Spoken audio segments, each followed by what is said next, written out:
Sorry, you guys. If you guys see me doing all this, if it saves me doing all this, I'm just getting my bearings because I'm not used to coming live anymore. So I don't even know. Yeah, it started. Okay, it has started. Let's get into a reading. Let's see if anybody joins. If anybody joins, give it a couple more minutes. And then I might just go to TikTok. We'll see. Hello. All right, you guys. So I'm doing readings on here. It's going to be a quick pick a card reading. I'm going to say hello to you guys if some of you guys enter. And yeah, we're just going to see what it is you need to know at this time. I felt called to come live. I don't know why. Y'all know I don't go live much, but something was just like, go live. So bear with me. I do apologize for the bummy nails. I did my first 10-mile run yesterday, and then my aunt's 60th birthday was last night. So I've just been all over the place, but I was feeling, feeling good. So I was like, let me put some makeup on. And I wore pearls yesterday, and I've just been in this pearl vibe. I was like, I should wear pearls more often. So I was just feeling like very like feminine. I feel like Princess Diana. You know how she would wear her like cute little running shorts and her little white socks and tennis shoes and just look very like glam but casual. Kiba, hi Tay, love your readings and your whole vibe, especially how accurate you are when you channel through music. Always impressed. Thank you so much, babe. Thank you. I appreciate that. I have some videos that I mentioned this in the last like music pick a card reading I did. I have cover work that's done for several artists. I just have to get in the mood to actually do the pick a card reading. And I was actually wondering tonight if I should just do one of those readings, but I was just like, I'm not really in the mood for that. I don't really know what I'm feeling. And I just kept feeling go live. I was like, okay, I never go live. Like, why do I need to go live? So I'm here. I'm listening to the universe. Let me follow up. I may need this. LOL, my birthday is in 2 weeks. Happy early birthday, Riona. I hope I'm pronouncing your name correctly. Kiba, sometimes you would pick up on a song I was actually listening to. Creepy as F. That's how the universe works. That's how it works. That's why when I get the weirdest like downloads or messages, I'm like, yo, just go with it. Because sometimes I second think it and I'm like, I don't want to say that. Like, why am I getting it? That has nothing to do with what we're talking about. But when I say it and I go back to it, or someone leaves a comment, or if it's in a personal reading and someone's like, yo, I was just watching that, or I was just listening to that, or I was just having this conversation, then I'm like, okay, everything has its reason. Everything makes sense. So I try to stay authentic with whatever I'm getting, even if it's weird, even if it sounds like a musical instead of like a your typical tarot reading, because whatever they're saying to me, I need to just channel it. But I find that archangels specifically, they tend to kind of like to communicate via music. Well, at least my guides and angels do. So for me, it's like, it's always a message coming through music. If I hear something, I need to repeat it. They'll even give me specific artists. I don't think I've ever shared this with you guys. They'll give me specific artists that they'll keep on rotation just for me to pick up on a certain energy that they're wanting me to step into. Like recently, they've had me listening to a lot of DMX. And I'm like, why do you guys have me listening to DMX? And the energy that he gives is like, has a very big and strong masculine energy, like a fearless energy. And that was actually energy that I'm needing to be in. So they'll give me little things, like little messages, little hints, and just along my journey to help me. And then when I'm giving readings, they do the same thing. So that's my spiel. And also the letters, usually other readers pull out some letters and that's it. You actually come up with so many words and messages, not just saying, oh, I see these letters, might be the initials. Yeah, because when I watch pick a card readings. So when I watch pick a card readings, I'm like, I wish they had kept going with that. Like I wish there had been more, because I see this, I see that. Like when I watch pick a card readings, I actually pick up on messages when I'm watching other people's readings. And I'm like, did they catch that? And every now and then there'll be a reader where I'm like, ooh, they're good. They're really, really good. Like they picked up on that. I've had a reader call my name, like, as I was watching the reading. They even mentioned my mom's name, my dad's name. I was like, oh, I need to like that. I need to put that in a saved playlist that this person's on point. And if I ever want a reading, I might need to go back to them. But I watch pick a card readings. So I always look at what would I want out of a reading if I were watching the pick a card reading. So that's just my spiel. And for me, with music and film, I just naturally feel that's something I love. You know, that's something that I love to sing. And I was going to school to be a film major. So pop art, pop culture, that is all my vibe, my wave. So that's how my angels just communicate to me and through me. That's my spiel. I miss the old Kanye. I miss the old Kanye too, D-Boy Santana, because I would have had like probably 2 Kanye pick a card readings. That Gemini. Rihanna, I'm interested. Happy you went live. Yeah, girl. Thank you. And once again, enjoy your birthday. Just manifest everything you want. Stay in a high frequency. And the way you stay in a high frequency, because I know a lot of people say, stay in a high frequency, just be positive. Center yourself and look at everything you have to be grateful for. And just know that if you've been supported thus far, you're going to continue to be supported. But just be mindful that we have more power over our life than we think we have. Okay? And by that, I mean, you have the power to control your thoughts, your words, your actions. So you just have to speak positive energy into your life. So that's what you do for your birthday. You set those intentions, you claim it, and you show gratitude for it as if it's already happened. Let's see. I think is Sai IASSIE Herbert. Is it Isai? Please help me pronounce your name, babe. I don't want to mispronounce it. Thank you for all your readings you do for us. Blessings. Blessings to you, hun. I don't know why I want to say sweetheart. Blessings to you, babe. I appreciate that and the love. We have Keep, but 100% agree with you. This is how I recognize a real psychic and channeler. And I say, Lassie. Oh, it's an L. Girl, let me get my glasses. Y'all, I'm 31. I'm 31 and I need to be wearing my glasses, to be honest with you. Lassie, I'm so sorry, babe. I'm so sorry. I thought that was an I. I'm a mess. You see, I'm not used to going live. You see, I'm not used to this. Let me put on my glasses. Let me put them on. Does that help? Oh yeah, that's much better. I see you, babe. Thank you for your correction. Okay, let's get into this reading. So I'm going to do a pick a card reading on what it is you guys need to know.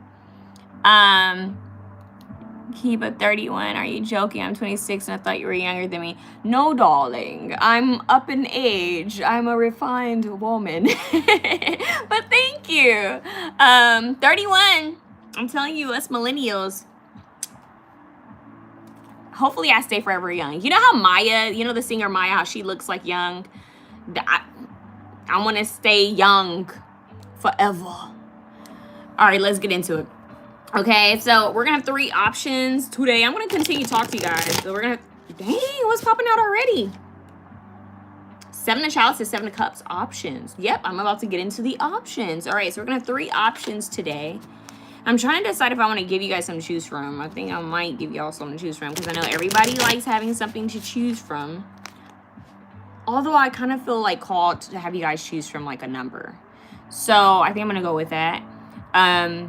Option 1, 111. Option 2, 222.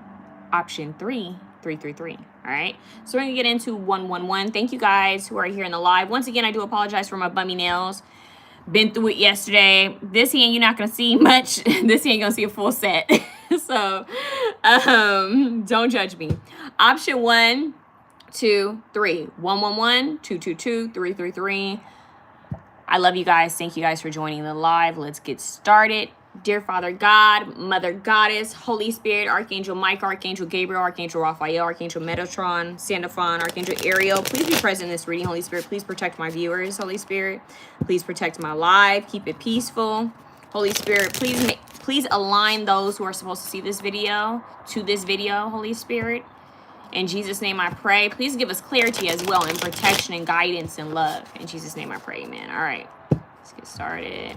Option 1. Let's see what it is you need to know at this time. Option 1.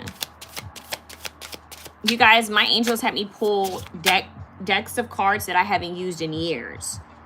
And I thought that was very interesting. I was like, why are you guys having me I have all these cards around me. Why you guys want me to use these decks? So they wanted me to dive into my collection of tarot to pull out some that I don't use much. So we'll see. Some new energy or throwback energy. We have strength here, option 1. And then we have the 4 of Wands. Oh, I love this. A strong foundation, what we're trying to build here. Okay. Get one more card for you guys. Then we have the Spirit Beetle. I see this as fierce protection. For some reason, I'm hearing the Lion of Judah. Fierce protection. We have the 3 of Pentacles. I just heard what you build will be protected. What you build will be protected. Your foundation will be protected. What you intentionally build will be protected. What do we have here? The Knight of Wands. Look at that. Fierce. I'm hearing powerhouse. Yeah, I don't know. What is that? What is that saying, that term where they say when they're playing cards? Is it poker where they say, what is it? Is it flush? What is it? Is it flush? Where they say, I don't know. It's something like, I'm getting some sort of card term, you guys. I don't know what that means, but I'm getting some sort of card term. Like, it's like the cards, it's in your favor. Like, it's working in your favor. The odds are in your favor. Like, you have a good hand of cards is what I'm getting. Whether you know this or not, life has given you a good hand of cards. Or that's what I want to say that's what it's going to be, but it's what it's already is. You just haven't seen it yet. Or maybe you need to shift your perspective to see this. I don't know why I just heard in comparison of others. There's always going to be someone who has it worse. And it's sad to say that, but there's always someone going through something worse, right? If you have food, water, clothes on your back, you are blessed. There are people who are in countries where there are wars, you know? So this is giving, be grateful for the life you already have, but life is about to get better. And there's 4 on that live right now. Okay, and then we have the 10 of Chalices. Yes, life is about to get better. 10 of Cups, emotional fulfillment, joy, love, laughter. I definitely feel like there's something here about community, stability, or root chakra, feeling stable, feeling comfort, feeling loved, feeling supported, feeling that sense of safety emotionally. And because of this, it's like you're going to get this feel of like new passion, new inspiration. It's like when you finally come across your soul tribe and you feel inspired to try new things, to do new things. It's this. It's like when you finally clean your home or your space and you feel like this renewal. You feel like you can think clearly. It's giving that, but I'm seeing strength as long as you stand. I'm hearing in your power, in your courage. I'm hearing being mindful of your temptations, like, being mindful of the things that we kind of get up, I want to say obsessed. So maybe there is like, I'm keep getting temptation. So you know how it's like, okay, you're not supposed to be having more than 2 cookies. And you're like, but there's 4 in the box. Can I just eat it all? It's like, just moderation, please. It's like tempting, what is it? Is it tempering? It's almost like you're trying to tame some sort of like craving or want. Okay, so it's like, I'm going to be good today. I'm not going to eat the whole box of cookies. Or I'm going to be good today and I'm going to handle my priorities before I binge watch a show. So it's giving like moderation, taming certain, it could even be taming your ego, taming fears. But overall, you're going to be building a strong foundation. I feel like spiritually, you guys are going through an initiation where it's like the things that have happened in the past were there obviously to teach you a lesson. Like life is just, that's what life is to teach you a lesson, really. So you can grow and evolve as a spirit, as a soul being. But it feels like here they're talking about you building your own structure, your own strong temple, your vessel, and then that showing outwardly within your physical space. So overall, I see more security for you guys. Hi, Rosemary. I'm sending you love, hun. Overall, I see more stability, more structure. You guys working possibly on some sort of project, working on your home, maybe renovations, maybe remodeling, cleaning, organizing. It's like a nesting energy to bring in more creativity, more newness. Ten of Cups, new community, or just really spending time with community that you love, especially if you've been busy. Feels like there's going to be a coming together. I'm hearing Come Together by the Beatles. So I definitely feel like things are coming together for you guys. Things are slowly like it's almost like if you had a magnet and everything that's like drawn to it just comes together. It's like it's just coming together like that. All right. All right. So it looks very positive. That's what I'm saying. It looks very good. I receive it, babe. I receive it. Or how does the new generation do it? What the fuck? Excuse my French. See, I'm showing my age. Okay. Let's see what's going on. Oracle cards. You guys, I've been on a Larry June kick. And this is giving Larry June. I think I need to do his pick a card reading. I'm thinking I need to, because he gives classy rap. Am I tripping? Does anybody know who I'm talking about? Like, he's giving classy rap.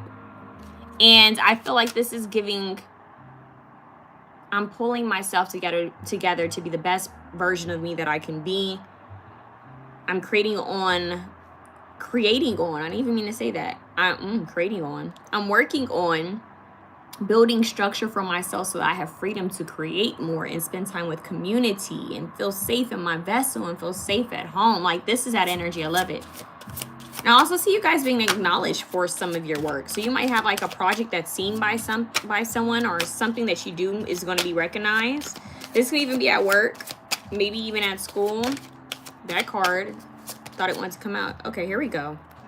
Oh, you guys have the crocodile. Very interesting, because when I first picked up this deck of cards, there was a crocodile. So you guys want to look that up, see what that means. Oh, I have an alligator head. I know that's so random, but I have an alligator head. And it's for protection. And my angels gave me a dream of it. And so it's one of my spirit allies, guides. And I have to show you guys my alligator head one day. You guys have to meet him. Anyways, that's so random, but y'all know I'm weird. So I had to share that with you guys. So Dinkyum, it says Dinchim. That's how you pronounce it. By the way, for those who want to know about this deck, this is the Ajintra deck by Bressie Ando. Rest in peace to Bressie Ando. She's a really sweet lady who passed away, but she created this deck.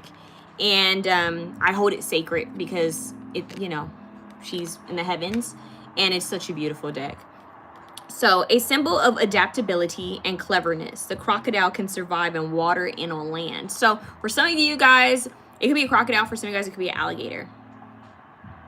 So, it's adaptability of being on land and being on water. So, the being flexible, being adaptable. Being flexible and being adaptable. Being able to survive. I'm hearing Cardi B. What's this song, Cardi? Is it enough? I think it might be enough where she says, I can survive in the coldest conditions. It's better to lower their tone when they dissing. Bitches is washed. Soap in the kitchen. I apply pressure like boa constrictors. One bit. What is it? One bitch, two bitch, nut bitch. None of y'all bitches not gonna do shit. I apply something. Yeah. She said, you want something for host or room. When I stamp out stampede, something Lucky Charm can't breathe. Something. No, foot on neck, can't breathe. Lucky Charms. I said, my ops looking up. I'm like, what? Enough? If you scared, then just say that, oh, enough is enough. Yep, it's enough. Okay, there you go. Enough is enough. So I see you guys being in your power. It's like you've had enough of whatever has happened. And I see you guys adapting. We do have a line here, and it's like that strength, that courage to keep going. That was the initiation. So maybe you guys went through the coldest conditions. It's making me think of like huskies. They're built for the coldest conditions. They're survivors. So it's like you went through the coldest conditions as an initiation to build. And now it's like you have this fiery energy that's coming in to set you guys up for success and stability and structure, where you're recognized, you're creating some sort of project or hobby, and you have a community, a very supportive community or tribe that is either already surrounding you or is about to come into your life. Okay, so I see a lot of joy. Ten of Cups here is beautiful. I see a lot of goodness for you guys. All right, Let me get you guys one more card. Yeah. Not 2 cards trying to slide down. I don't want to use that deck, but I feel like it's a message. Ooh, it's always when I say one more card, the angels are like, no, get 3 more. Oh, look at that. Harness mystic power, High Priestess. I said my ops looking up. I'm like, what in the... If you scared, then just say that. Enough is enough. Bastet here, very adaptable, right? Cats are very flexible and adaptable. Ugh, what? Adaptable? What did I say? Adaptable and agile. High Priestess energy is giving Osset, aka Isis. We have the Merkaba here. Definitely initiation. Harnessing mystic power, that's the strength card. I'm definitely connecting this. But the cards that fell have the Egyptian kind of, you know, illustration here. And I'm using Egyptian deck. And look at that. You saw that synchronicity. You see that? Her white dress. And this is a lion, feline. It's a cat, feline. So maybe Bastet and Sekhmet. I'm just saying. It's almost like when they threw, was it David that in the Bible who was stoned to the lions? Who was stoned to the lions in? I'm trying to remember. But they didn't touch him. It's also making me think of that quote where it's like, you can throw me to the wolves, I'll come back leading the pack.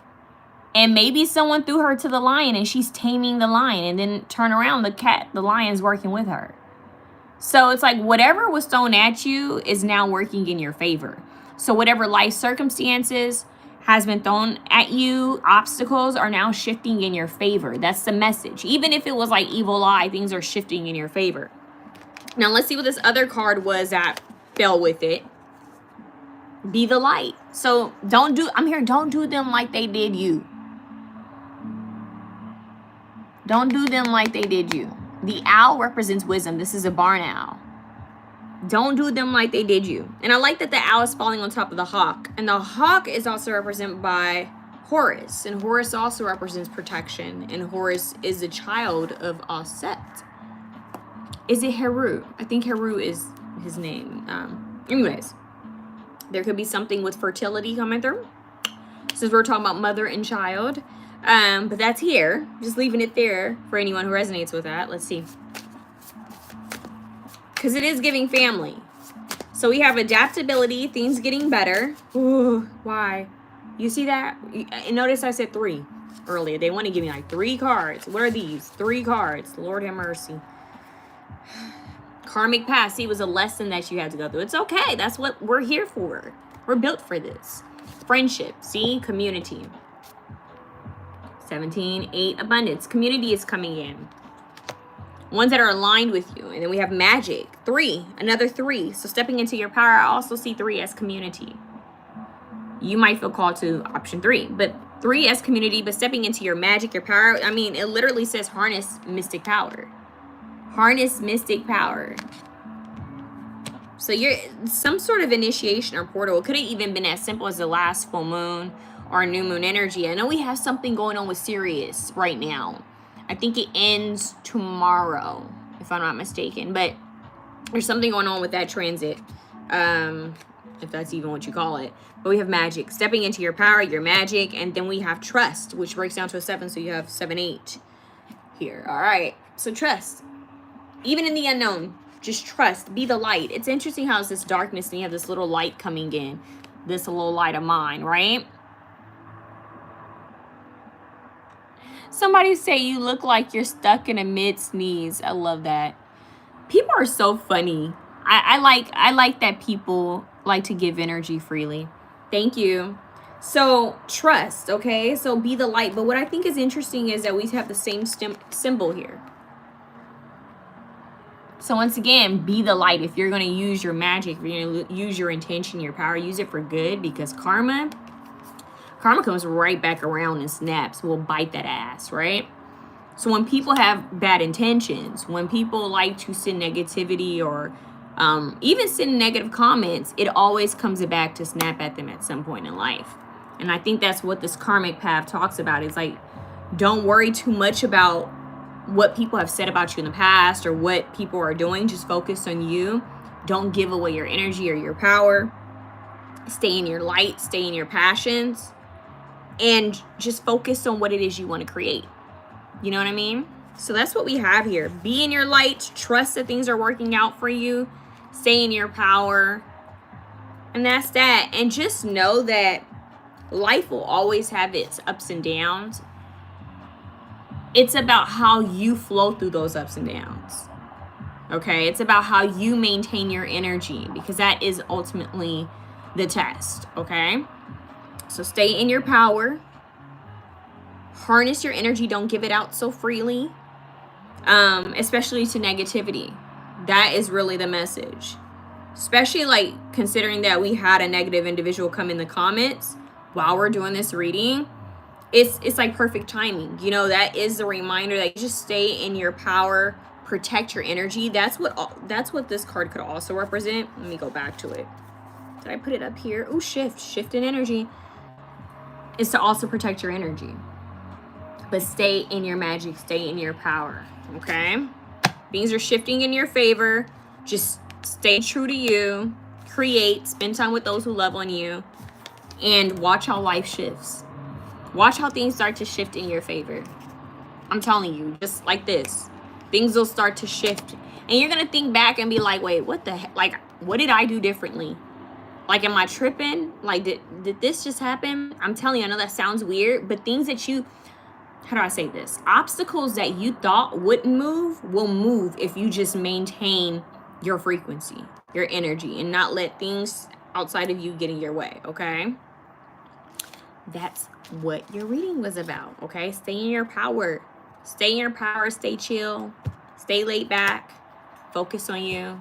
Keep creating. Keep inspiring. And that's that. That's what I have for you, option 1. And if you see 111, that's an extra sign, okay? I met a mermaid today. Yes, you have. What is this? What's the next one? Kiba, I love the fact that you took a negative comment as a sign. Such an immature and classy. F up to haters. Love this attitude. We don't have time for that. Because ultimately, what it is people are just projecting. People just want attention. You know, people want love. And they just don't know how to ask for love and attention. So I'm giving Tanner love. Because I think Tanner wants love. So just doesn't know how to say it. That's it. All right, babes. Let's get into option 2. 222 in the building. I don't know. I feel like a pumped up energy coming through for 222. Like, what's happening for y'all? Like, well, I'm getting hot with 222. I'm getting hot with 222. I'm not gonna lie. I hope it's not anything like 18 and up. That, cause come on now. We not trying to go there with it. Not on these YouTube playgrounds. We can't do that on YouTube no more, y'all. That's why it's been quiet on YouTube. If you guys have been wondering, because you know, we can be doing certain readings on YouTube because the YouTube guidelines have gotten real strict. Okay, they've been going through old videos and marking and flagging people's videos, and no one's trying to get their video or channel, you know, demonetized or deleted. There are people who are getting their YouTube channels like deleted, and it's like all that work and all the people who found them, it's like now they can't find them anymore. So I'm just trying to stay peaceful on these playgrounds, okay? Because I'm trying to stay here. And who do we have here? Is it Divu? DIVUU_FF. Hi, hun. Nice to meet you. Yeah, drop your names, you guys. Drop your names so I can send you some love. All right, let's get into option 2. And if you guys want, I can answer a question. If you guys want a question answered, I'll pull a card.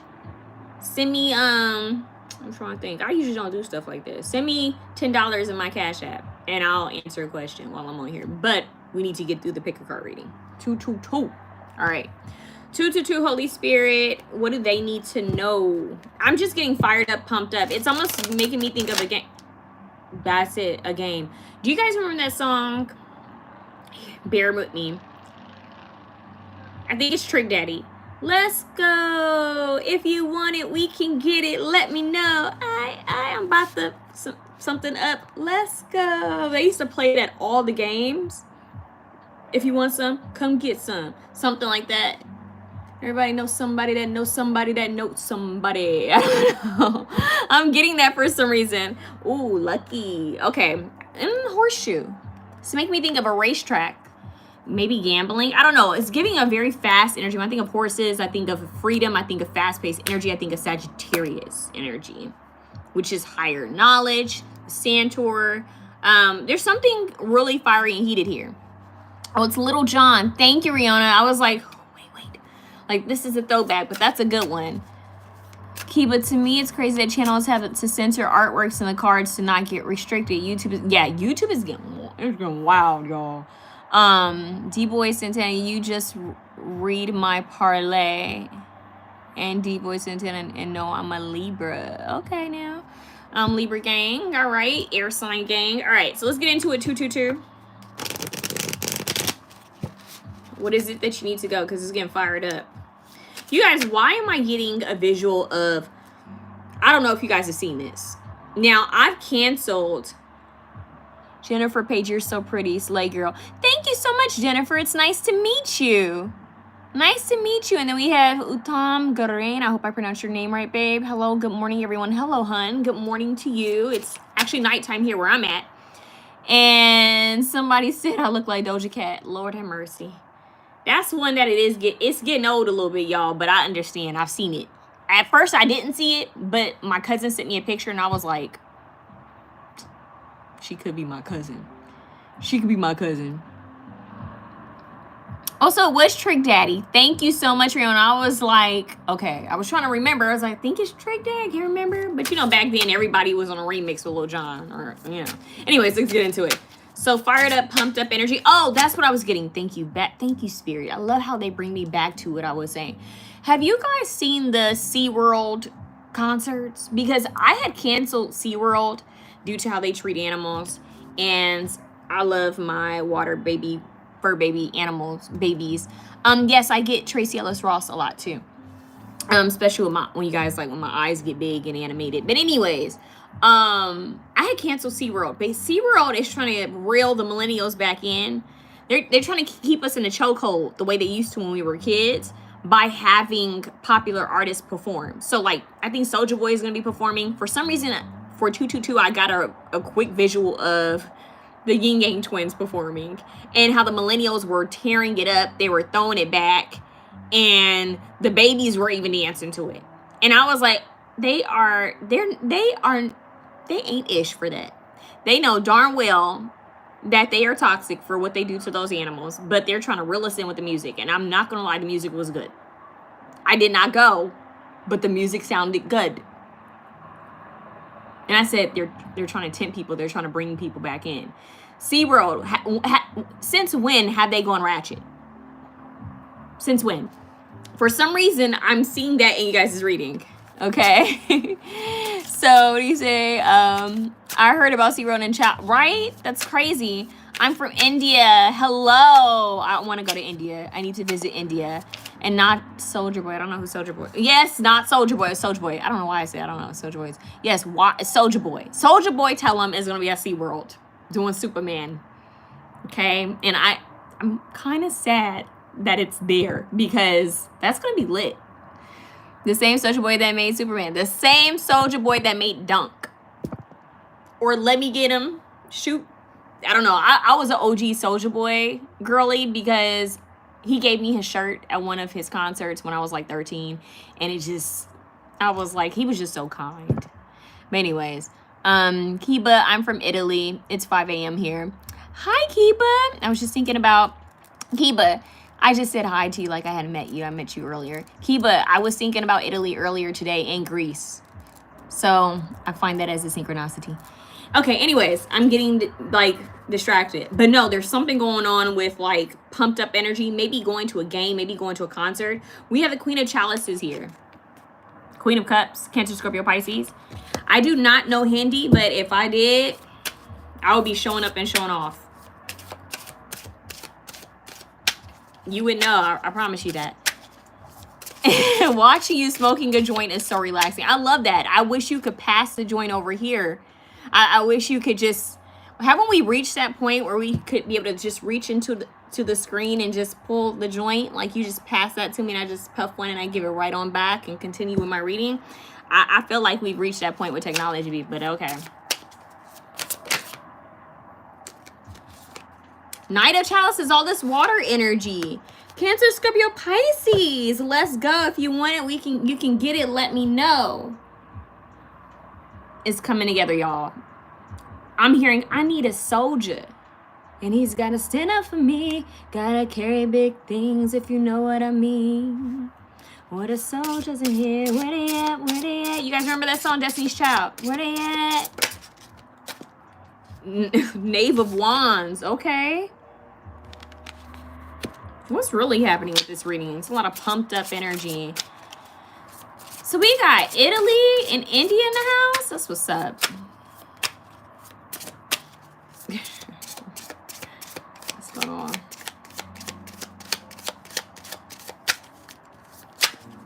One more card, Holy Spirit. Queen of Pentacles. Wow. So we start with the Queen of Cups and we end with the Queen of Pentacles. This is very interesting.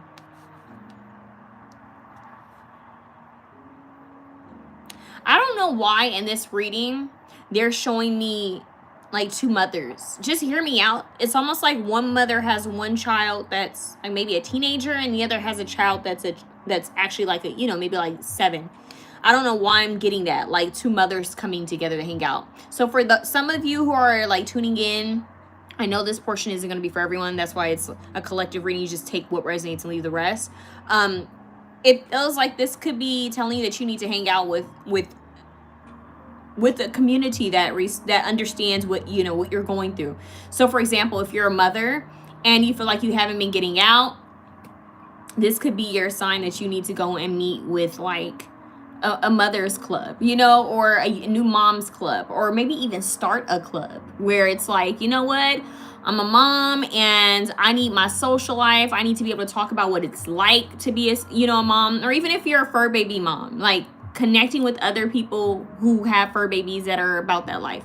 There's something about finding a community that you can connect with, because this definitely feels like a like-minded individual coming together. And then we have the Hangman. Yes, so it's like you guys are being called to come out of a place of feeling stuck. Because usually the Hangman is talking about being stuck, but getting a different perspective from like enlightenment from a pause. But for some reason, I feel like this is a pause you guys are being called to get out of by communicating with other people. Am I somebody's wife yet? I am not someone's wife yet. I am my own wife, but I am not someone else's wife yet. But there is something interesting here about community. Okay, so I feel like getting out more, and ironically I mentioned SeaWorld and I said there were a lot of like kids out there. It was like millennial parents. I feel like this is a message that you guys are being called to get out of the house, to just try something new, join a club, go meet new people, go network, go speak with people, go talk about things that connect with your soul. That is what I'm getting here. Like, it's time for collaboration. I feel like you guys need more cards on this because it's like, that feels very quick. But if you are a single parent, this is a sign that you have support coming. If you are not a single parent, but you're just looking for individuals who understand that, because I know sometimes friendships can get a little rocky once you become a parent, especially if your other friends aren't parents, okay? Just keep that in mind. What's up, Chicago? So we got India, Italy, and Chicago in the building. I love that. Okay, what's up here? So for example, you guys, I recently joined a run club. I don't know why I did it. It's just, I felt spiritually called to do it and I just did it. Not really processing that I'm joining a run club. I know that sounds silly, but it was just like, sign in for run, you know, club. And I signed in. And when I signed in, I was like, okay, we're going to go check this out and see what it's about. And I've been disciplined and dedicated to it ever since. And I run now. And my intention was to get fit. And this is the way the universe wanted me to get fit. So with that being said, I've aligned with frequencies in people, souls that I strongly connect with. So align with, like I resonate with the things they've gone through and what they're trying to bring into life. So it's just going to happen. So with that being said, I think for you guys, it's about creating community and aligning with community that fits you. Maybe even starting a new hobby or picking up that hobby that you've, you know, put down. Get out there. That's the message. It's like, get out there. They're showing me like football players when they're getting like hyped up and they're about to get out on the field. It's like, get pumped up about life again, you know? Get excited about life again. Live life, because life is short. So don't just sit at home waiting for something to happen. Make it happen. Whether you have a kid or not, go make it happen. Because a lot of times the main excuse that you hear from people is that I work so much and I'm tired. And really what it is you have to prioritize. You have to reprioritize what matters in your life. All right. So of course we have to make ends meet and all that. But there is a way of prioritizing your other free time. So what are you doing in your free time? How many hours are you on your phone? How many hours are you scrolling your phone when you could be at a beach or at a park communicating with a group of people instead of being on the phone? You know what I mean? So schedule out time for yourself and for community and for a hobby. Trust and believe you've got the time to do it, okay? So that is a message that's coming through for you guys. They want you to meet somebody. Everybody knows somebody that knows somebody that knows somebody. You guys are supposed to meet somebody. It could even be that this person's like a mirrored soul to you. Definitely someone a part of your soul tribe. They could have some, I'm hearing a key. They're showing me an Ankh, although I'm not seeing it here on these cards. It's like someone's handing you some sort of key to, because the Ankh represents life, fertility, the masculine and feminine energies coming together. Someone could be handing you over something that's going to create, I'm hearing an inflow of energy, like an inflow, like a, they're showing me like a river. So I don't know if that's like an idea or this person has some sort of connection, but it feels like someone's going to give you something that's gonna like kind of like be like a road opener. Things just kind of naturally flow to you after this. So if you feel called to join something or to go somewhere, follow that nudge. Follow that. You might just be surprised. Let me see some more on this one, because this one is kind of the Judgment card. I knew this. Rebirth, the afterlife. Judgment card. Rebirth, afterlife. Yeah, I'm hearing born again. Like I've been born again. Show me like a baptism. This is going to bring fresh life. Like someone giving you life. Like Ankh. It's like it's going to give you life again. If you've been feeling stuck and still and stagnant, maybe even depressed, something is about to give you a new fresh burst of life. You guys remember those old minty gum commercials where they would chew something and be like, ah. And you see all this ice and freshness. That's what it's giving. It's like something or someone, I think it's both, is a breath of fresh air. And just know that what's being aligned was divinely orchestrated. Okay? There's other individuals that are coming into this. I'm telling you, like you're going to meet some powerful people. Two of Pentacles. Yep, there's a lot of balancing and juggling. Like what should I, how do I prioritize this? So you guys, the main message for you guys is to get out and get out there and get something. You got to get up, get out and get something. That song.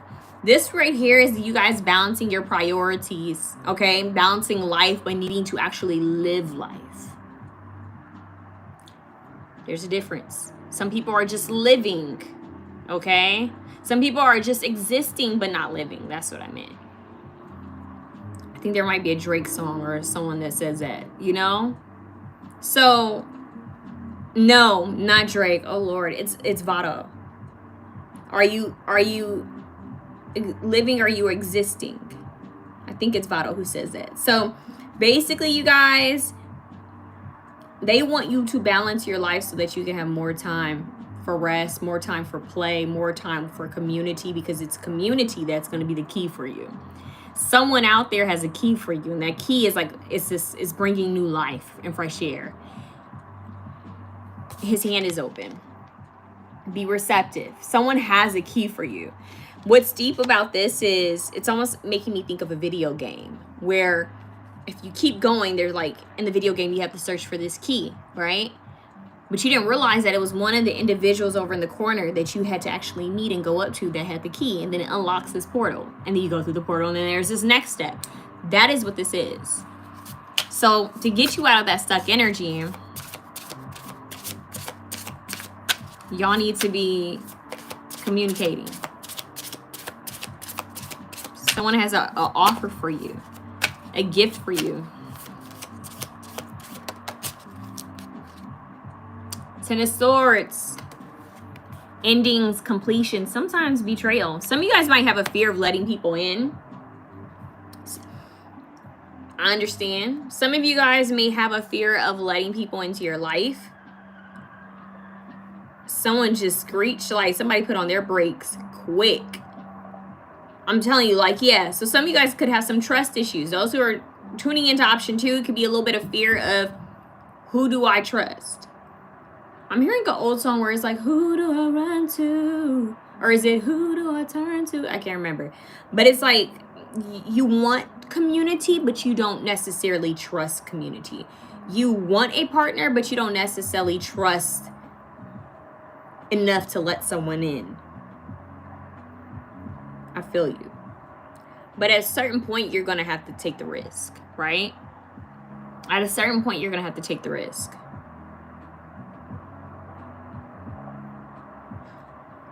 I'm getting an audio and I'm trying to go back to think if it's a song or if it's from a video I saw on TikTok. But really what it was is a woman was saying, like, life is short.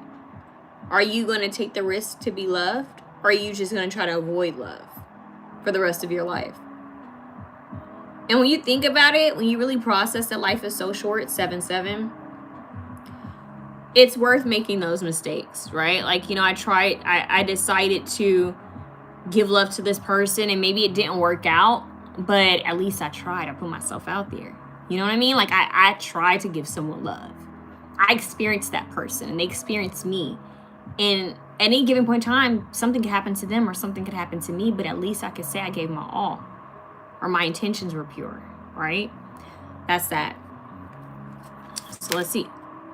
Dang. Queen of Wands? You guys get all 3 queens.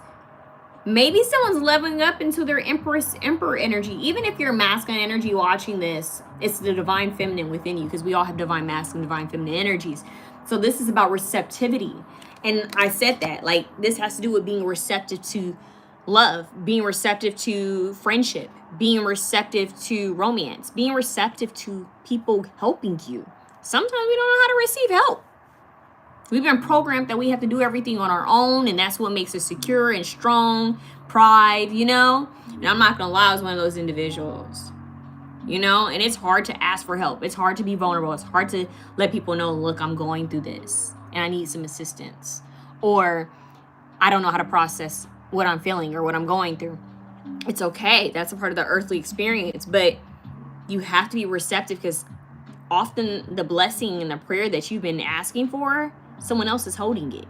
But you got to be willing to receive, to open up and receive. And this is what this is giving. Queen of Wands, Queen of Pentacles, Queen of Cups here. There's 3 energies out here, you guys. But ultimately, it's a build up to a more receptive, strong feminine energy. And feminine energy is simply creation, nurturing, receptivity, and being in a restful state. All right, so I see you guys leveling up. Yeah, we have King of Swords at the bottom, which has to do with strategy and communication, building, planning, but sometimes observing.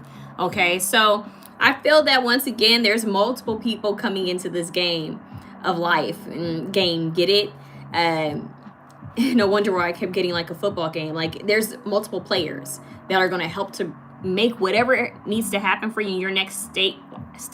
I want to say stage of life, step of life, happen. Multiple people are going to be involved. So if you are in isolation, it's time to get out of that. Okay? If you are, you know, an introvert, I feel you. It's time to be an ambivert. You know, it's time to get whatever work word out there that you have to share out there. It's time to join a club. It's time to join a hobby. It's time to network. It's time to communicate. Someone has a key for you that's going to help your life be better and get better. It's going to help you to evolve. That is the message for you. All right. Missy, Alan 22, you look so radiant and we appreciate you, girl. Thank you so much. I appreciate that. Nice to meet you, Alan. Thank you. And I appreciate you guys. I appreciate you guys. Because sometimes lives are hard, y'all. I'm low-key scared. I'm scared of TikTok Live. TikTok Live is different. I don't know how. Much love to the people who go on TikTok Live, because the way people come in and out, it's like traffic, and they don't even know what they're watching. You don't know what you're watching. It's like, who is this? What are they saying? What are they doing? What? You know? And it's just like, what do I even say on here? TikTok can be a little intimidating. Anyways, let's get back to it. This is in person. Like I feel called to say that. For those of you who chose 222, it's a lot of in-person communication. You guys need to actually physically be near people. Okay? Although I definitely feel like there could be something with social media, but I strongly feel like this is like in person. I just felt called to say that. Option 2, Holy Spirit, what do they need to know? Please, one card. Thank you. 𝐻𝐻𝐻, calmness. Okay, so it says 𝐻𝐻𝐻, that's how you pronounce it, 𝐻𝐻𝐻. A symbol of peace, calmness, and spiritual tranquility. I love this. Peace, spiritual tranquility, calmness. Life is good. I told option 1 it was giving Larry June. This is giving like what is this song? Is it 6 a.m. and so? Oh my God, I'm blanking right now. But it's giving like a real calm. It's giving Norah Jones. Why is Larry June on my brain? I need to figure that out. But anyways, I'm getting it's like a very relaxed, serene kind of energy that's trying to step in. We first had that fiery energy. It's pumped up, and now this peaceful energy is trying to come through. I feel like this is how this connection with these people are, how it's going to make you feel.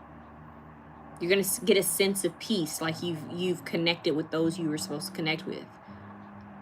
Something really may come out of this, you guys. I'm not kidding you. So don't be afraid to get out there and meet people.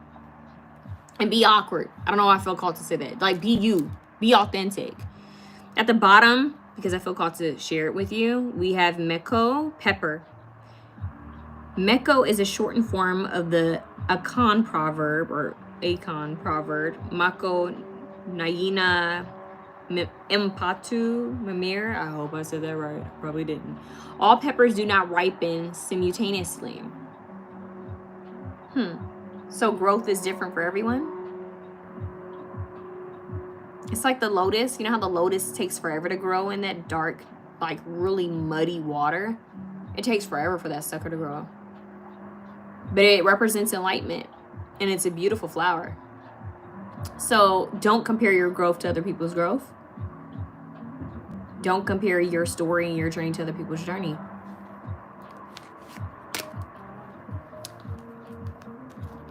Flowers don't compete, right? They're all beautiful, but they don't compete with each other. A rose doesn't say, look at that lotus over there. It's not me. You know what I mean? Like a rose it blooms as its thorns. And the lotus is in this mud, just slowly unraveling. You know what I mean? So it's like no one's in competition. Everyone's just on their own journey, trying to do their own thing. I don't know why I had to share that. Let's see what else you guys need to know. I see a grow up for you guys for option 2. It's just like people aren't going to recognize you with this one. If you take this leap and you communicate with others, people aren't going to recognize you. I'm hearing unrecognizable. Like, since when? I'm hearing someone say, since when did so-and-so start doing that? Very interesting. You guys are going to get people, like, from your past being like, since when? Like, what? Don't pay them any mind. Just send them love. Air. Remember the King of Swords at the bottom? Libra, Gemini, Aquarius. air. That's communication. Mercury. Y'all need to communicate. 9, 10. You have 10, 10 out here. 10, 10. You have the 10 of swords with the 10 coming out with the air symbol. So, and this is the air energy. So, communication, open up that throat chakra. You guys are the throat chakra and the heart chakra. Allow yourself to be supported. They're showing me a vision. You guys remember those games that we used to play as kids? I never did because I didn't trust anybody. Told y'all I understood this. You know, where you fall back, the trust game, where someone stands behind you and they hold their hands out, their arms out, and you're supposed to fall back. You know who never fell back? Me. Because I didn't trust anyone. I'm not saying that's good because I had to learn how to undo that. I still may not fall back. But it's a process of learning, right? You slowly let people in. You slowly try to, you know, receive and trust people. And I'm telling you guys, hear me out. You will come across people you can trust. You will. And then by the time you come across them, then you got to work on you even more, because it's like, I actually have good people here, and I have to learn how to be more vulnerable and how to be more receptive to the love that they're genuinely trying to give me. So it's a work in progress, you know, it's a process here. But I feel like communication is going to be big for you. I just heard open communication, and I feel like the heart chakra is going to be open, and you're going to feel even more empowered once you stand in your vulnerability and you see that it's a power. I'm hearing sensitivity is a power. Being open about your experiences and possibly even your trauma could help you guys. Okay, it's going to help you to really align with people. Okay, your authenticity, your story. Keep it. I used to have a lot of issues accepting help. What changed my mind was to see the person that wants to help you as a mediator between you and your spirits trying to help. It's the universe working exactly, precisely. I hope that the live people can see the comments when they go back, because that is powerful. The universe, think about it. Source energy, the universe, it's all energy, right? When the universe has a message for you, the universe decides we're going to have so-and-so call or go in this direction so that they can share this message with this individual. Let's hope that the individual that we're trying to help, it will be receptive to it, because they're not going to know what this looks like. Okay? And so that's why we can't be judgmental or try to, what is the word? Judge the book by its cover when it comes to help, because help can come in many ways, and help can come from a lot of different sources, even ones that you would never think could help you, you know? So try not to judge and be receptive. Let's see. Karmic path, once again, talks about your past, the lessons you've learned, the things you've gone through. I definitely feel like for you guys with karmic path, it's more about you guys sharing your I'm hearing testimony. Wow. It's I'm hearing glory days. You guys, I'm hearing somebody just dropped Kanye. That's funny. What's the Kanye song? Good Life with T-Pain. Good life, better than the life I live when I thought that I was about to go crazy. Now my grandmama ain't the only girl calling me baby. That, it's almost like, yeah, if you feeling us something, let me hear you say, hey. Yeah. Things are about to change. That's what I'm just getting. Like, hold on, let me focus in on this one. Friendship, knowledge. Past life. The things you've gone through in the past. And this karmic, like, cycle could have to do with your Akashic records. It could have to do with something that you dealt with in a past life. It could be why you were actually reincarnated. Kendrick Lamar. I don't know, I'm hearing reincarnated so clearly when I said that. Which I actually have a pick a card reading on. So maybe there is a message for you guys there. But it's like sometimes we're reincarnated because we didn't fulfill a lesson in a past life. And it feels like for you guys in this current lifetime, it's something that you didn't address in the past life. So, and it's repeated in this lifetime. They need you to address it so that you don't repeat it again. Okay? Now with knowledge here, someone has something to share. We always have something to share or learn. right? That's just the ebb and flow of life. Right here with knowledge here, share what you know. Share what you know. Share what you've known, what you've experienced, what you've gone through. Just be you. Be you to the fullest. Friendship. Because that's what's going to bring in these like-minded individuals. I'm telling you, angels in disguise. I'm hearing angel of mine, Monica. I don't know why that's coming through so strong. Angel of mine, Monica. You guys have 2 8s here.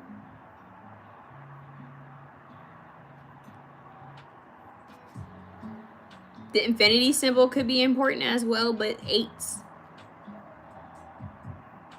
You learn from the things you've grown through. Embrace this tribe, y'all. That's what I have to say. Embrace this tribe wholeheartedly. Embrace it. I feel called to get you guys an Ascended Master card. Because I feel like you guys are really going through this pattern to undo it so that you can move into a new chapter, new cycle as a soul being. So you have to repeat this in another lifetime or keep going through the same thing. Oh my God, they are really playing Monica. For some of you guys, love could be involved in here because I'm hearing, when I first saw you, I already knew that there was something inside of you. Something I thought that I would never find. Or is it no? I don't know. Angel of mine. Angel of mine. Someone's going to be an angel of yours. Okay? Yep. So look, you guys have Ma'at here. This is justice. This is golden law, golden rule. Divine intervention. Weigh up your options. Choose the highest good. There's that balancing here, right? Weigh up your options. Do you want to stay in the past? Do you want to stay where you're at? Or do you want to try something new? Do you want to stay closed off? Or do you want to let people in? You decide. But you got to take a risk. If you want change, you have to do something different. If you want better, you have to do something different. So divine intervention is occurring. They see you trying to juggle and balance things out. They see you trying to bring more balance to your life. We have Guru Ram Dass. You guys might feel called to look up Ram Dass. I think he has a documentary on Netflix, I think. Miraculous Moment. It says, harmony surrounds you. Expect miracles. So miracles are coming, y'all. Be receptive. Be receptive to the miracles. Be open to receiving miracles. Say, I am open to receiving miracles. Say that with me. I am open to receiving miracles. Miracles love me. I love miracles. I am a miracle. Miracles are an everyday natural occurrence for me. That's what you guys need to say. I'm so receptive to this divine help. I'm so receptive to this community. I'm so receptive to all this love that the universe has to pour into me. I'm so receptive to this divine intervention and these miraculous moments. I'm aligned with my highest good. I make the right choices that are aligned with my highest good. That's what this is. Be receptive, okay? That is the message for you guys. I'm sending you love, 222. I hope that was able to resonate. I got a stack of cards right here. Let's see what else.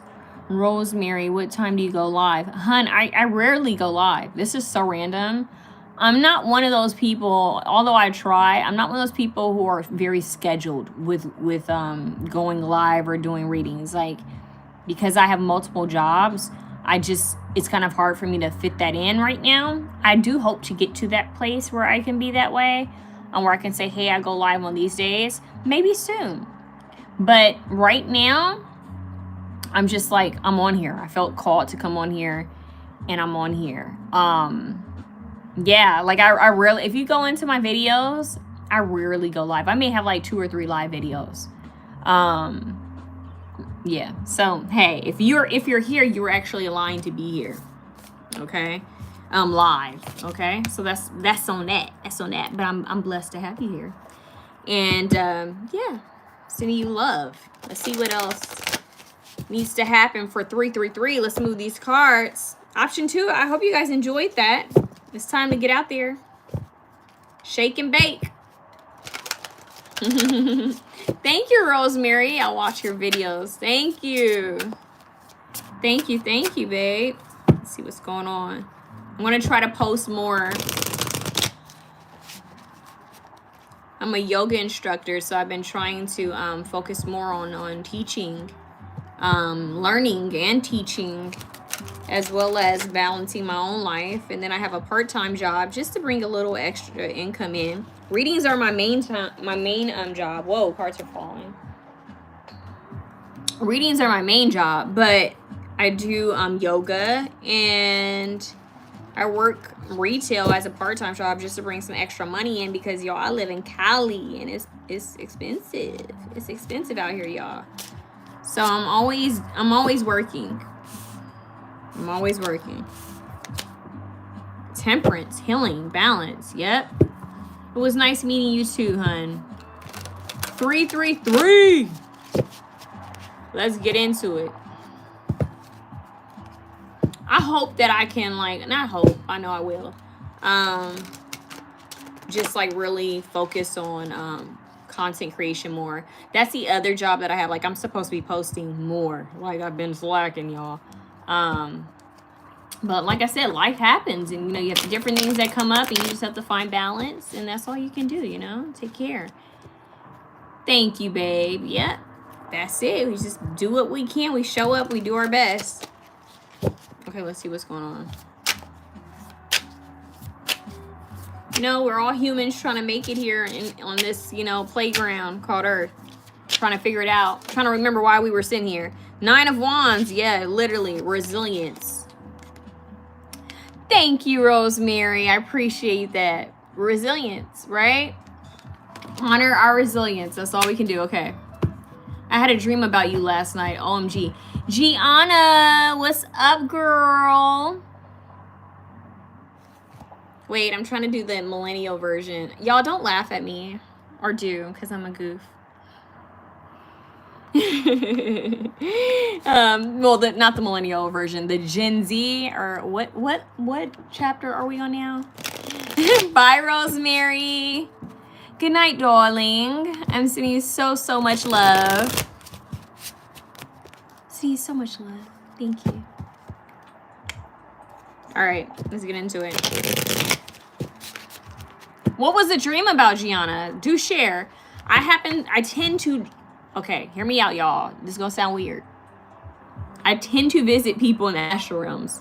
I've heard so many people tell me, Tay, I had a dream about you last night. From family members to clients to old friends. It happened. So when I hear it, I'm like, okay, what was I doing now? I'm just waiting for somebody to tell me I was twerking, because that's something that I think I would be doing, just acting silly and goofy in a dream. But usually when somebody's watching and saying, what am I listening to? But usually in a dream, I'm actually helping people. I usually come through as assistants in some sort of way. Although my human version of myself feels like I'd be acting silly or dancing or singing. But yeah, I'm usually helping somehow. I'm gonna share something weird with y'all. I recently had a dream that I was pregnant. So I was like, what the heck? Not the Queen of Wands coming out as I say that. Leo, Sagittarius, Aries. So I was like, who's pregnant in my life? Because it ain't me. Maybe creativity, maybe a new project. But anyways, that came through. Wow, Pal 3 and already resonating. People, when describing me, always say I'm resilient as a compliment. There we go. A resilient person, a strong person, a powerful person, a warrior. Let's see. Option 3. Give me one. 3 of Wands. What are you waiting for? I'm hearing Gwen Stefani. Tick tock, tick tock. You guys remember that song? What you waiting for? What you waiting for? Pull up your dress. What you waiting for? Life is short, you're capable. Didn't I just say that? Uh-oh. We're gonna listen to that song. King of Wands, Leo, Sagittarius, Aries. She said it was crazy. You said something about the year 2009 and I started crying. Then we were both trying to find the High Priestess in different tarot decks and we couldn't find it. Ooh, I like this. Sounds like a mystery. It's feeling mysterious. I like games. So like this feels like Blue's Clues or a treasure hunt. What is it telling you? First of all, sweetheart, you want to think about what does the High Priestess represent, okay? What does it represent? What does it mean to you? Then on top of that, is there anything significant about 2009 for you? Those things. And then 2009, 10, 11. Process, where were you in 2009? What were you going through? How old were you? What were you feeling? There could be a cycle wrapping up from 2009 up until now. The High Priestess is about gaining more knowledge, insight, wisdom, even spiritual capabilities. And your local tarot reader was in the dream. Think about it for a second. Maybe the reason why you couldn't find the High Priestess is because you are the High Priestess. Who knows? But what I will say is the High Priestess came out in another reading. I'm not sure if it was 111 or 222. I might feel called to go back and watch the live again, darling. Let's see, option 3. You're the King of Wands, passionate, inspired, creative. This is a risk taker. This is a person who takes action. This is the person who decides, you know what, I want this. I want it. I gotta have it. It's my money and I want it now. You guys remember that corny commercial? What's that? Like, the King of Wands is like, I'm gonna do it. I'm gonna take the risk. They see something, they go after it.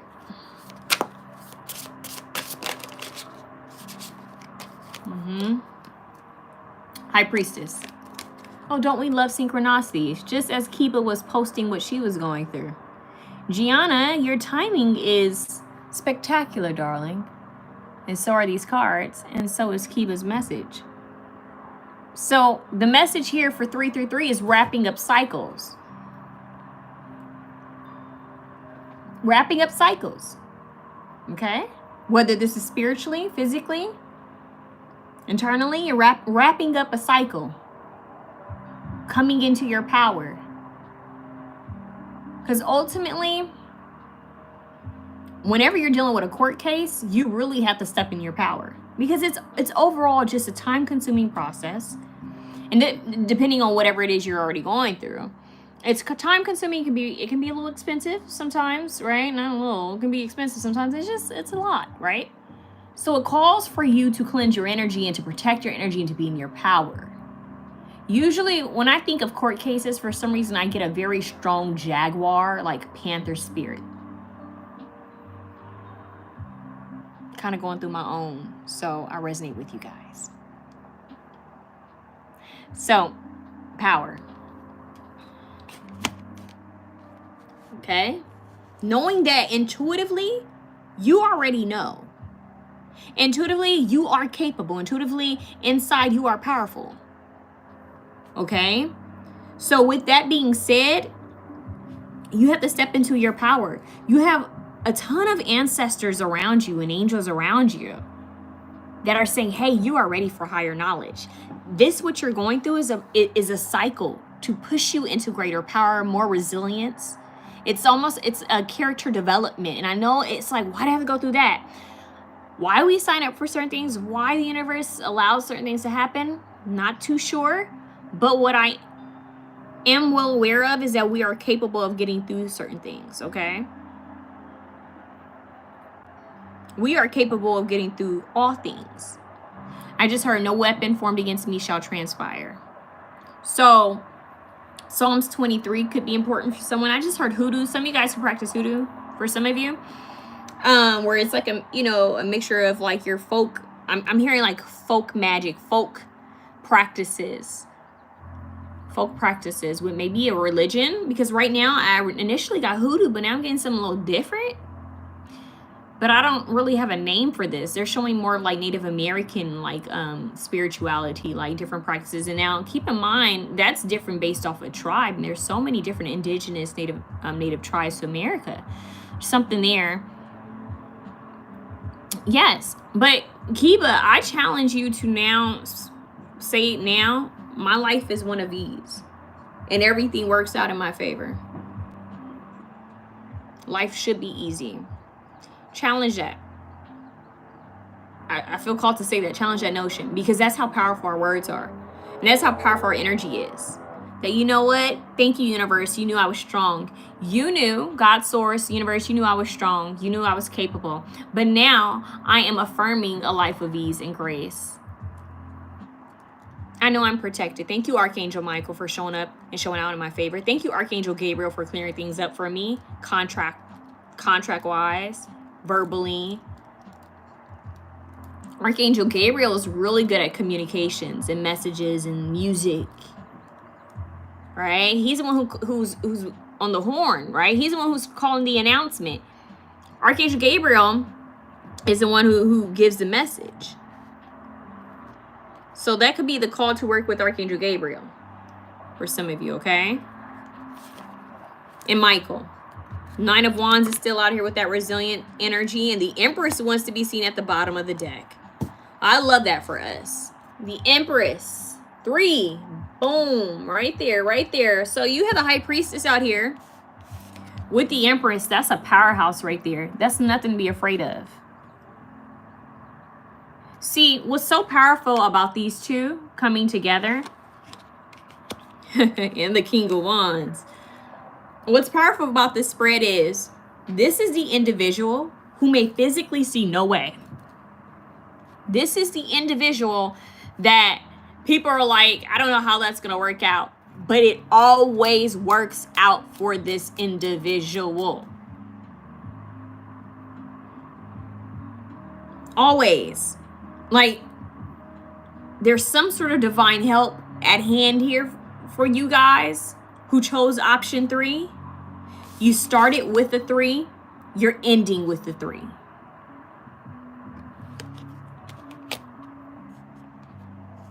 Just powerhouse in a manner of you were built for this. Okay, meaning that you need to come back to your true essence and know that you are a powerful soul being in a human body. Okay, you have nothing to fear. You have allies that you can't even physically see standing around you, behind you, in front of you. I just heard your wish is their command, meaning that what you put out there into the universe will come true. So if you stay in a fear-based energy, you're just manifesting bad things, thinking the worst, that's going to happen.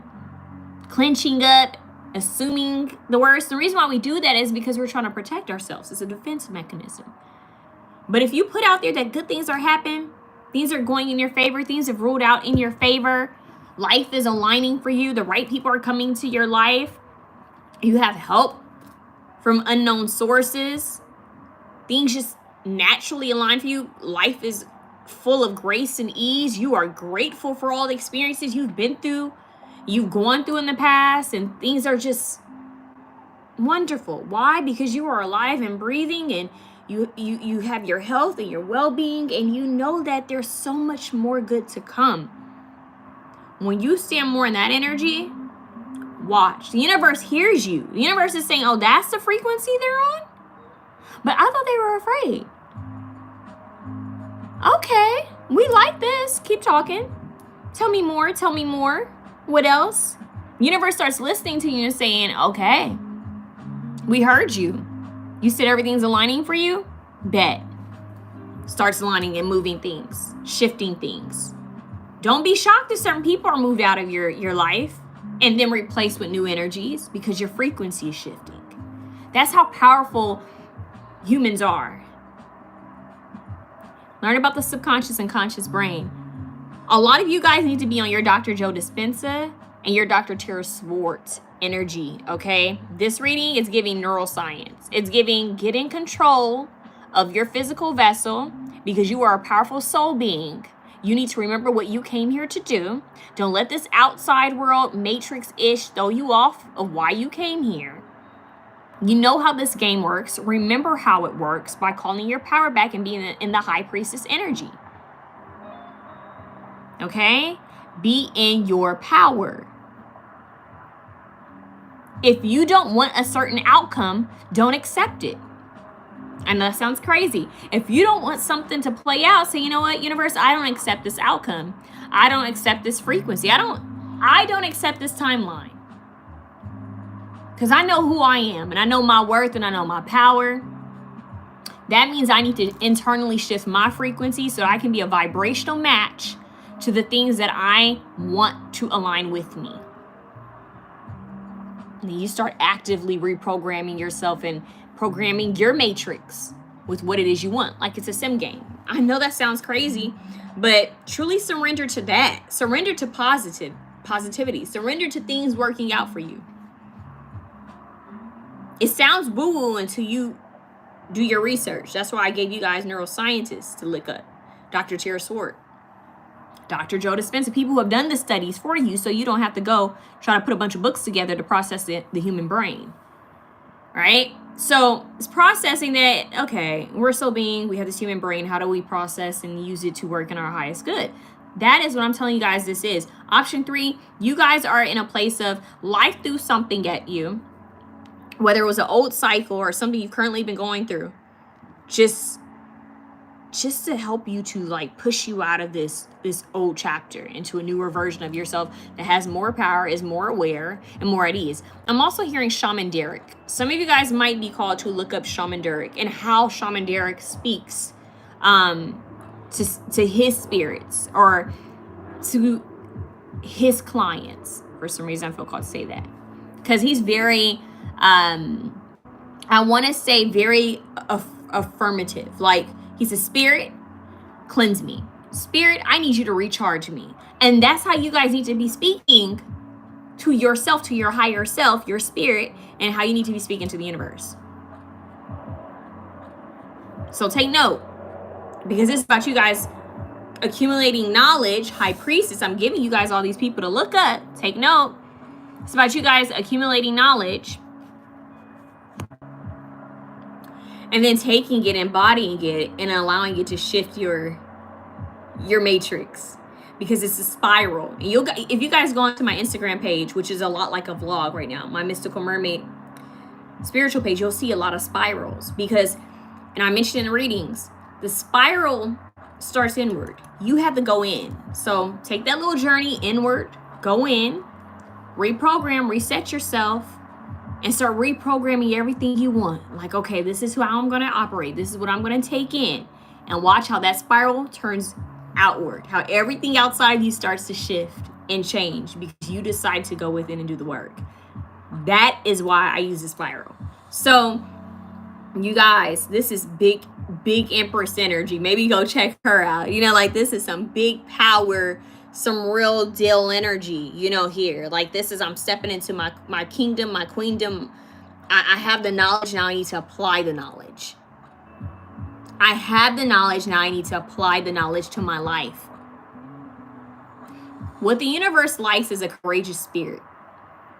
Okay? The universe says, if you do so much, if you can do everything you can do, if you take the steps, I will meet you halfway. I guarantee you that. That's how the universe works. It's a dance. If you take the first step, if you do all that you can do, if you know this is all I got, I'm doing the best I can, the universe says, bet, got you. Start scurrying to do what it needs to do, whether you can see it or not. So you have to trust and believe. Have faith that there's other components out here that you can't see that are willing to help you and that will help you. You just need to lead the way. So if things haven't shifted in your outward reality, go in. That's the key. Meditate. Sit down in silence. Put on some high frequency music. Maybe Ganesha for some of you guys. Put on something that's liberating. Somatic movement, shaking your body, moving stagnant energy, stretching your hips, getting those hip flexors moving, breaking up stagnant energy. We hold so much emotion and trauma in our hips. Start doing those simple, small things, taking care of yourself, getting rest, spending time in nature, grounding yourself, spending time by trees, by animals. These simple little things will help you to reset yourself.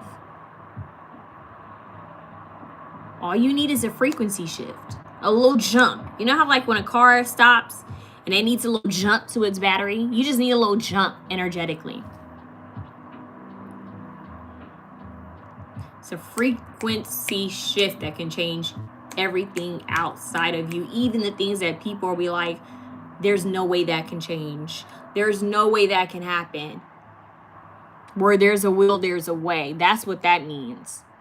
Where there's a will, there's a way. Meaning if you see it, if you feel like it's supposed to be yours or something's supposed to happen, there's a reason why. There can be a dimension, a part of you that already has it.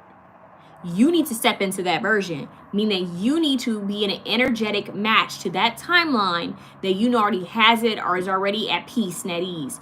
Claim it, state it, be it. It's not a journey to getting there or a bridge you got to jump. You are already that. You just need to embody it and feel it. Your feelings and emotions to whatever it is you want is going to be key to manifesting it. There's some extra knowledge out there, okay?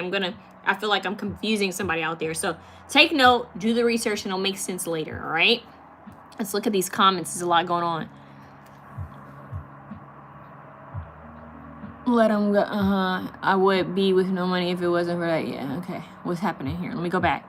To have a job, to pay a lawyer, worried about how to deal with a lunatic, found out that I could get my lawyer for free because my case was very critical for my well-being. There you go. See how things start aligning for you? And Archangel Michael handled that one too, hun. Like that situation you're going through, you need to be working with Archangel Michael, Archangel Gabriel. They'll help you. They'll assist you along that situation. But just know you are powerful and protected, and you never let anyone steal your peace. Nothing, not one person. Okay? It's just meaning you up your strength. You up your protection mentally, spiritually, and physically, but you don't live a life full of paranoia. You don't live a life full of fear.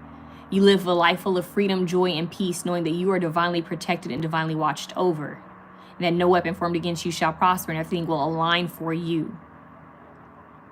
Everything is aligning for you. Show gratitude for that, all right? It's already working out. It's already worked out for you. And who we have here, talk to him. Thank you, Gentleman's Corner. Angela, the way I'm recovering from a breakup, your words are giving me life. Thank you as always. Baby, stand in your power. Know who you are. Know your worth. Know that, hey, that happened, all right? Grateful for the lesson, although it may have been painful. Grateful for the situation. What's next? It's onward and upward, you guys. It's forward movement. Onward and upward. Forward movement. Stay focused on the present because that creates your future. The past, you've been there, done that. Take the lessons. You learn from it. Thank you. Show gratitude for it. You keep it moving. Because life continues on, right? So if someone couldn't see your worth, you keep it moving. There's somebody else waiting. That's the beautiful thing about breakups. But people don't always think of it that way. That, dang, you mean, okay, so this didn't work. Okay. There's somebody else. Isn't there beauty in that? That there's someone else? There's someone else. And that's exciting. That's exciting. Let's see what else. Real vibe, tune up. Okay, Gianna Brown, how do you combat shame when stepping into your true timeline? What do you mean, babe? Explain more, Gianna.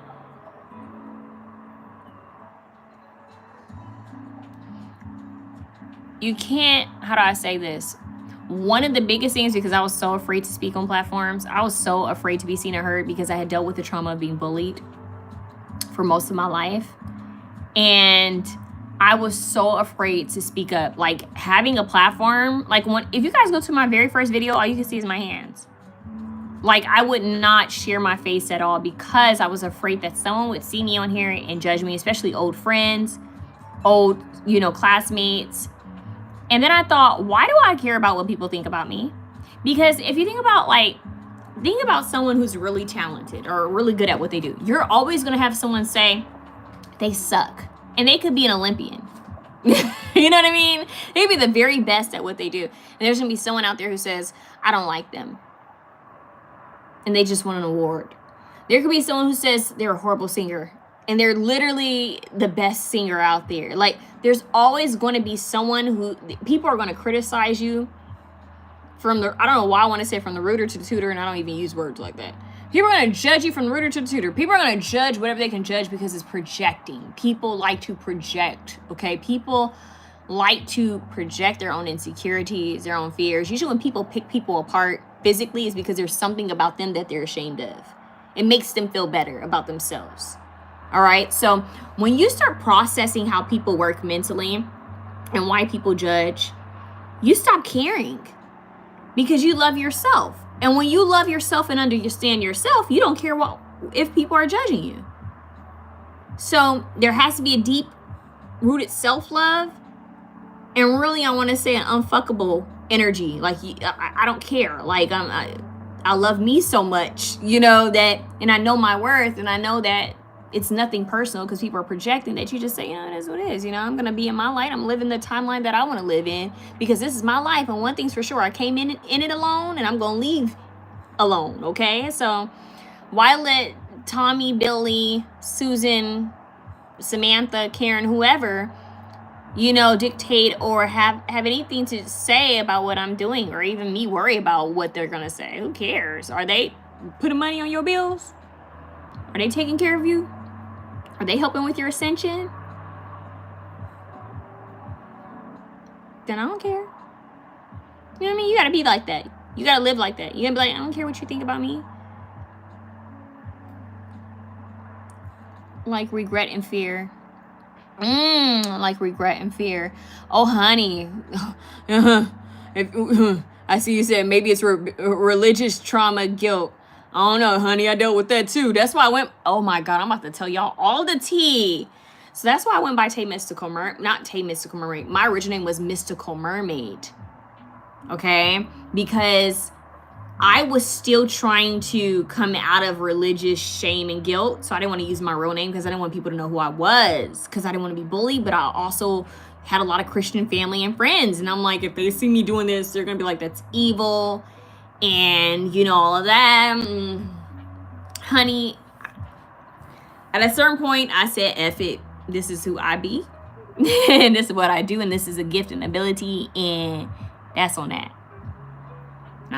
That's just my story. That's what worked for me. I just being me, like,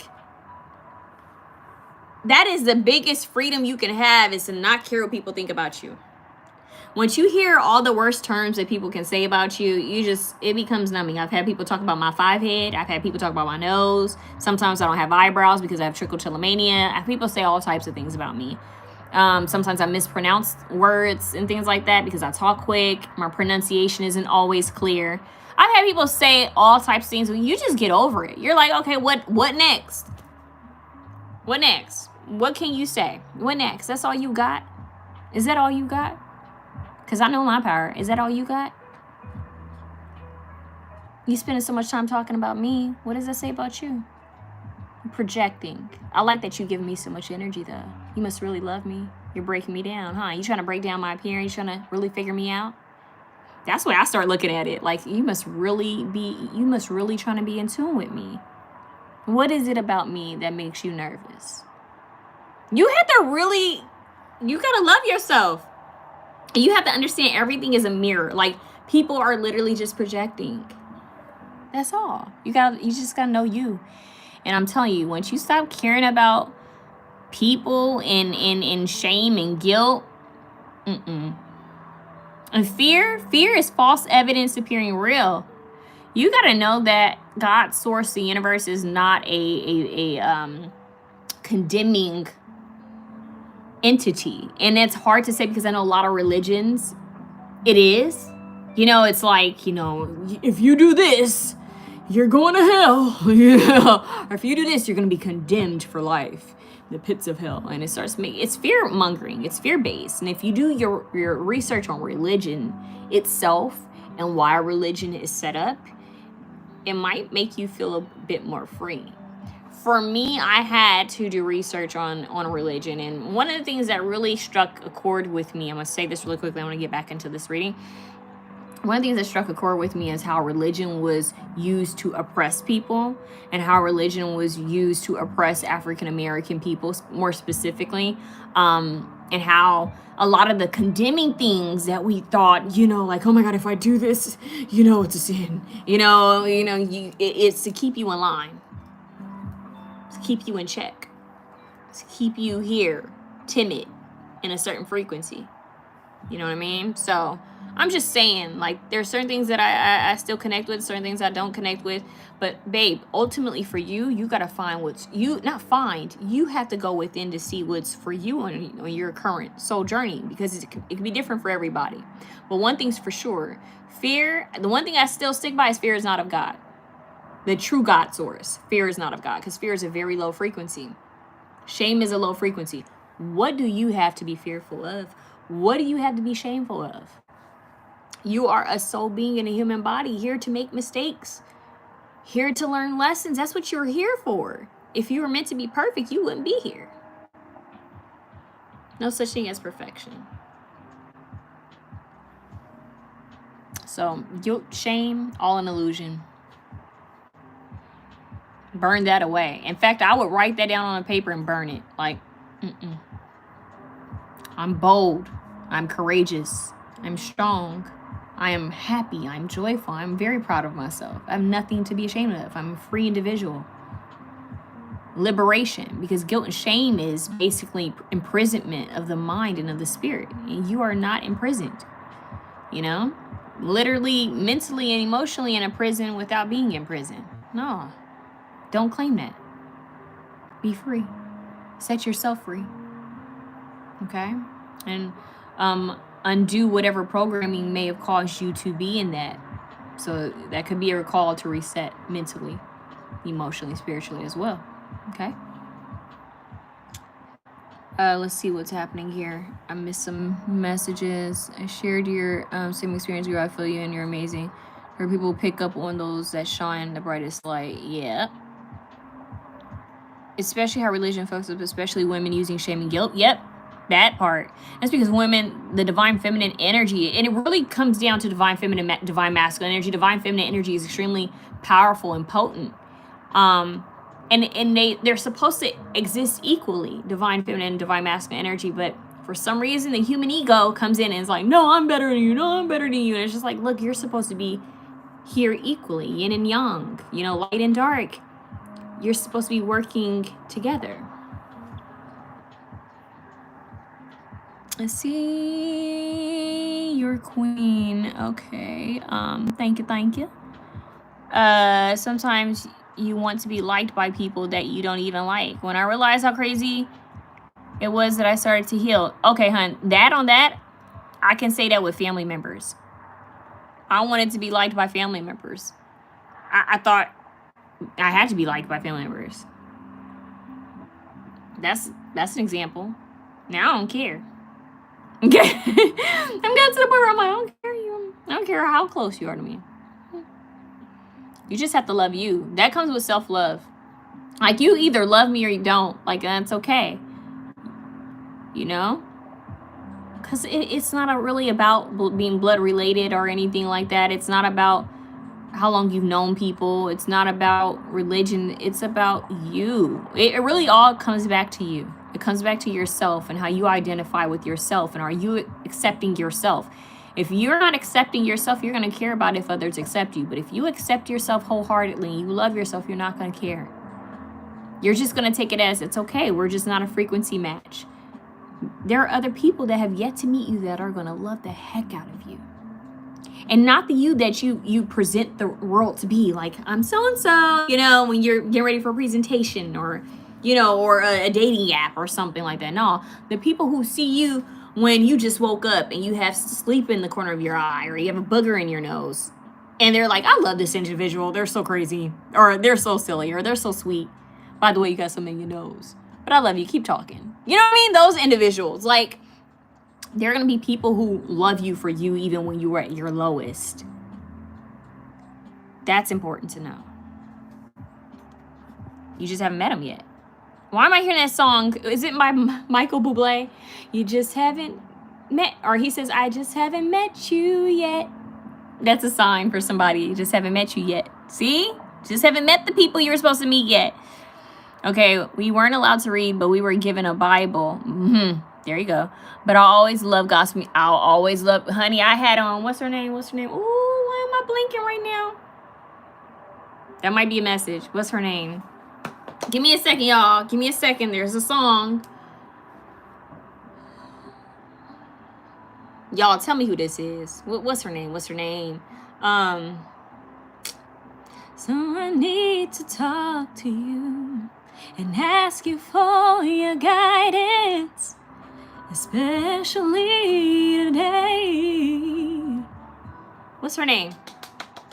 When my world feels so cloudy, guide me until I'm sure I open up my heart. Yolanda Adams. I was like, who is that?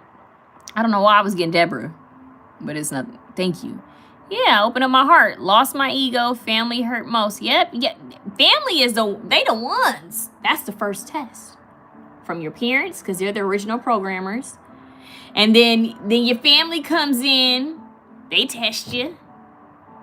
You know what I mean? Then you got partners that, maybe classmates, teachers, I don't know, friends that come into, they test you, and then the world starts to test you.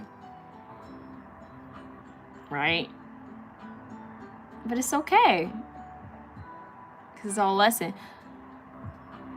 What does it say? Keep a blood connection doesn't give you a free pass to disrespect someone. That part. CEO, is it CEO? Yeah?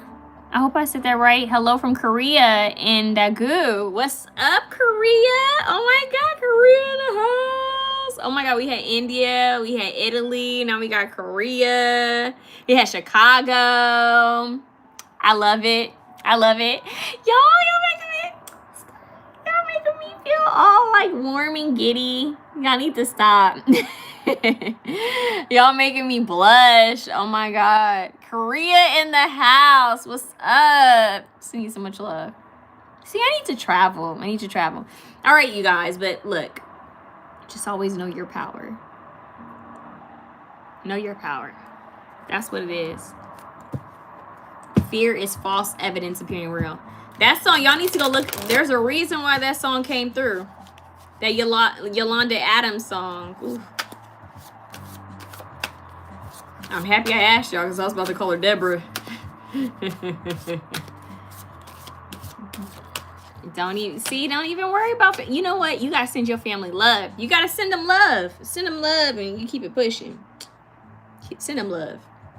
I've had family members, because remember, most of my family is Christian, talk to me about that I need to repent for what I'm doing, all types of stuff. It's all right. People trying to convert me back into religion. I think not. I said, not up in here. Not up in here. Anyways, nah. You're not going to convert me. Deborah Cox? Yep, I was about to say Deborah Cox. I said, hold on. It's who is this? I feel like an old lady. What's that child's name? No, that Deborah. See, I'm calling her Deborah again. Maybe there is a Deborah Cox song. How did I know I had these gifts? Well, to be honest with you, I'm taking these glasses off. The vision just got blurry. Maybe I shouldn't have. Hold on, you guys. So my aunt was gifted. On my mom's side, my aunt apparently was able to see spirits and things like that, like visually. But she prayed for it to go away because they were brought up very Christian. My grandfather was a minister. So that's how religious it was, okay? Apparently my grandmother could have been. We suspect that my grandmother was spiritual. Or people from Louisiana, but we don't know. But we highly suspect. My mom, not so much. My mom was more of like just a very how do I say it? She was fearful at times, but she was a faith-based woman, a very kind woman. When it came to me, though, I would have dreams. Like one of the first signs that I think my mom noticed with me is that I would have dreams, and I was always afraid to sleep alone. So I think when I was a kid, I would see things like my aunt, and it made me afraid. I don't know how to explain it to you guys, but it's like I recall having communication with other beings while I was a kid. You know how kids have like contemplate like friends, like what do they call them? Imaginary friends. I remember having that, but not really calling it imaginary friends, just always knowing that there were other beings around me. But the dreams, I would have like prophetic dreams, like back to back. I knew my mom had breast cancer before she told me, and I was only like 5 or 6 years old. But in the South, everything is kept hidden, right? Even though I grew up here in LA, my people are from Louisiana, so, and they're Christian. So like you don't say certain things, like you don't share everything. It's very secretive. So it's like if you had a dream of something or you said something, you don't share it. So the whole family could know that you are gifted, but don't say it. Don't share that. My cousin, my aunt's daughter, is gifted. She has dreams of things, can hear things similar to me. So it's definitely that side, but check this out. Then my dad finds out his mother, who's Irish Scottish, she didn't take care of him. But when he went back to try to, learn about her, because she had went through a lot of trauma, found out that she was considered a witch. So her family called her a witch, and apparently she was gifted. When I finally found my cousins from that side, my dad's mother's side, one of them randomly asked me, she was on the phone with me, she said, look, I know we just met. She said, but I want to ask you, do you see things sometimes? This is before I had a channel. She was like, do you see things? She said, because there's a spirit in my home that I see all the time, and my husband thinks I'm crazy, so I can't share it with anyone, and I'm just curious to know if you see things as well.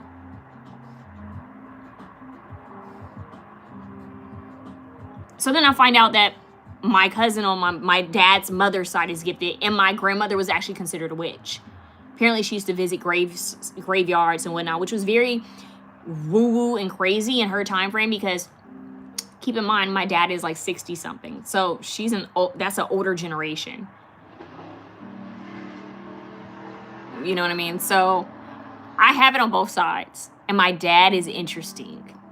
I'll say that he can sometimes tap into some energy.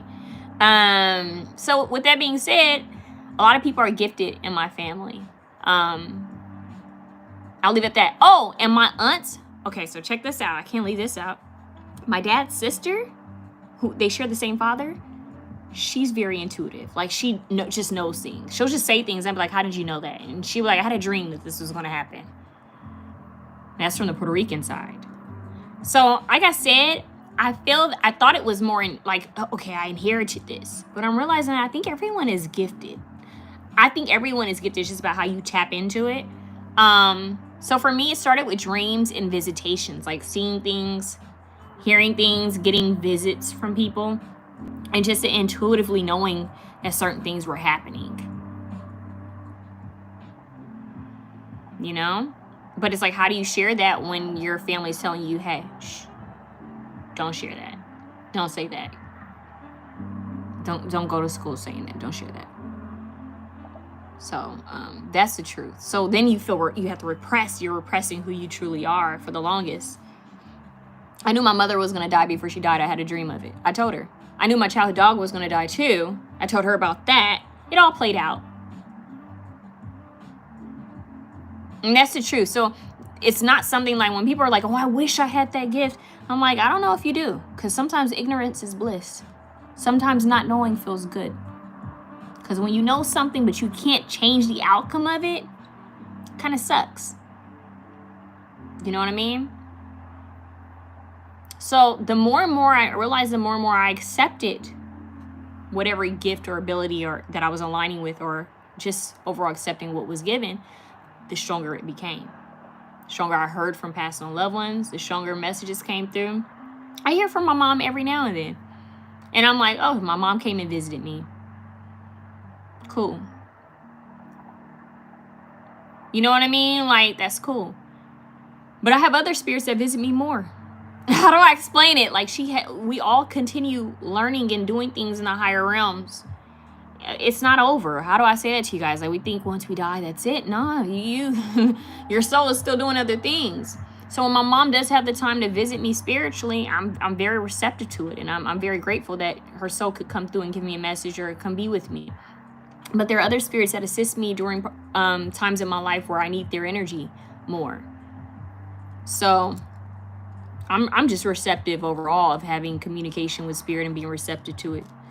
So that's all I can say, you guys, is that we're not alone. When I say that, I don't say it lightly, but I have to kind of just say it that way because not everybody will process it the way I'm sharing it. You know what I mean? If I tell people, yeah, you got several spirits that are trying to communicate with you. There are spirits assigned to different chapters of your life to help you when you need more energy. If you need more of a masculine energy to help you get things done, or if you need more nurturing energy to help support you and protect you, you know, these things.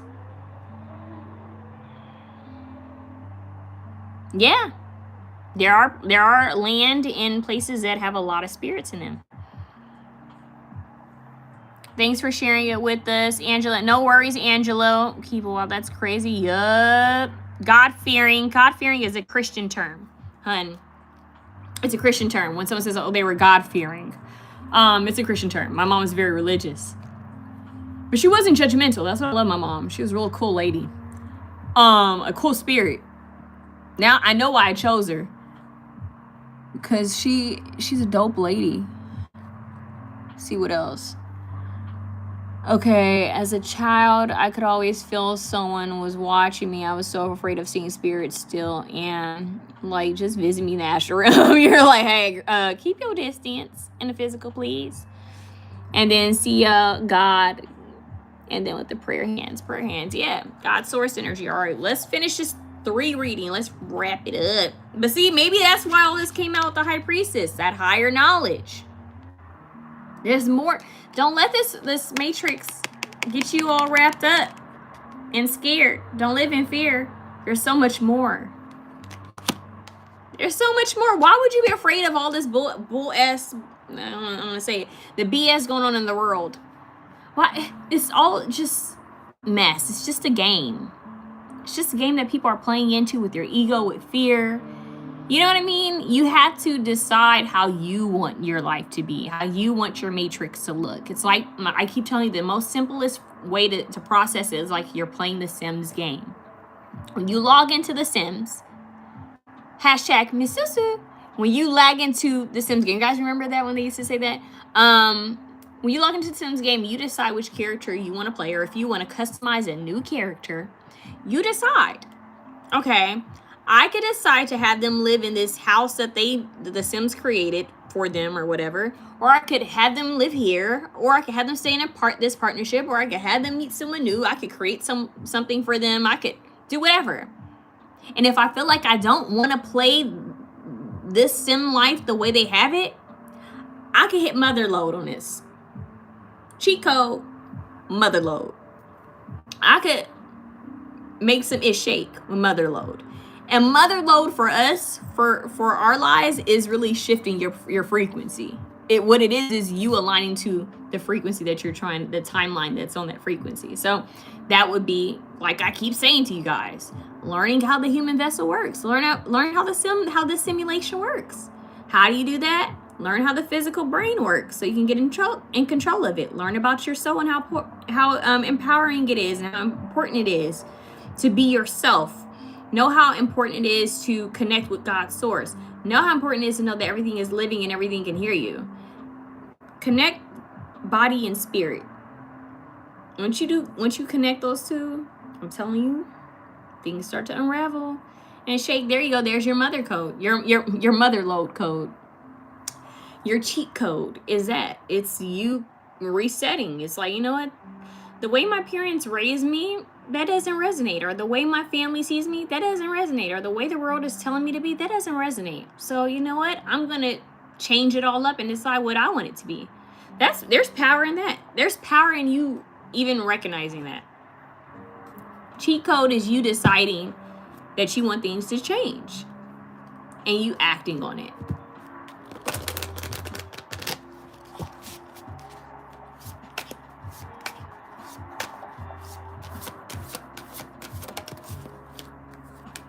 Truth. Maybe I just spoke some truth. I don't know. Maybe someone needs to hear that, but there's truth here. Truth coming. That also is a quill. Breaks down to a 7. So writing it into existence. There's different ways you can bring something into existence. Visualization, more cheat codes for you. Visualization, seeing yourself as having whatever it is you want or being wherever it is you want, but actually feeling the emotion. So, for example, let's say you wanted to go to, I'm trying to think of some place. Say you want to go to Hawaii, right? Like, I really want to go to Hawaii. I really want to go to Hawaii, but I don't know how. I don't know financially. I don't know how, but I want to go to Hawaii. All right? You start seeing yourself in Hawaii. Man, how would that water feel? But now, instead of seeing your body at the water, be in your body at the water. So the water is touching your feet. Is the water warm or cold? How does that sensation feel? Is the sun on you? Does it feel warm? Are you feeling the contrast of the cold water or the warm water hitting your feet and the sun hitting your face or your neck? Is there a breeze? You look at your hands. Do you have on nail polish? Do you have jewelry on? Like, what is it that you're wearing? What do you see around you? That you have to immerse yourself into the experience, because it's the feeling, the emotion that's going to manifest it. That's why a lot of people end up getting what they fear, because fear is such a strong feeling and emotion that manifests. So if you can do the same with joy and warmth and peace, you can manifest. And then you state, wow, I'm so grateful that I got a chance to go to Hawaii. Like, I'm so grateful that I'm going to Hawaii. Like, look how the universe loves me. I'm so grateful that Hawaii is going to be on my, like, it's going to be on my bucket list because I've already gone to Hawaii. Like, you start acting as if it's already happened. You see it, you feel it, all of that. And watch how things align. But it's the feeling. And then writing it. Man, I'm so grateful that Hawaii is now on my bucket list. I've gone there. It was such a beautiful time. You write that down because we have power in our words and power in writing and power in our feelings. So you start adding the elements in. That's true magician stuff right there. That's true high priestess energy. Like, you start taking all the knowledge you have and just bringing it to life. Then before you know it, you're the empress sitting, I don't know, sitting on a beach chair under the sun with the water touching you because you just manifested a trip. You know what I mean? So it's a lot like, you know, the visualizations. I don't know if you guys have ever been through a guided meditation where people take you somewhere, you know, through the guided meditation. You could even use that to manifest. You can record yourself stating how it was to go somewhere or how it was to experience something, and you play it over and over to program your subconscious mind with it. Watch how things change. Y'all the cheat code pal. You're the mother lode pal. I love that. I love that for you guys. Give me one card. The fear that's going to come, the friendship card has came up for all three pals. So friendship is important for, as a collective message, like-minded individuals and souls coming in. But having a friendship with yourself and with your spirit team, that's important. But ultimately, you're going to have that shadow aspect of fear trying to come in, doubt. Oh, I'm being Delulu. Or, oh, you know, no, that's not how it's going to be there. You know, that is fear because that's what you're used to. You're used to trauma. You're protecting yourself. It's a protection. You know, it's a defense mechanism. It's a protection pattern that you do because it's like, I'm used to things not working out. I'm used to things bad happening. So I need to just prepare myself for this. Instead of stating, you know what? Thank you, self. I understand that you're trying to protect me. I get that was our old pattern, our old programming. But no, you know, we're safe. We're safe to have the best. We're safe to have better. We're safe to know that better things could happen to us. And it's okay to be optimistic, and it's okay to manifest good things. It's okay. Things are going to work out in my favor. Like, it's okay. But I appreciate you for trying to protect me. You have to have talks with yourself like that consistently, because your brain will test you. You be thinking positive all day, jamming, and all of a sudden you have this fear come in, and you be like, what the heck? I just have the sunroof down, I was jamming, and then where did this fearful thought come through? You got to shut it down and stay in your power. It's all about you maintaining your frequency. So that's that. My way of manifesting is talking to my spirits. For example, I see a video of an apartment on YouTube and I say out loud to my spirits, wow, you see that kitchen? I love that. I know they are with me. That part. It's a constant communication with energy. Gentleman corner, what giving? Wait, I don't know what he means by that. I don't know what you talking about. Elaborate more, darling. Let's see what else.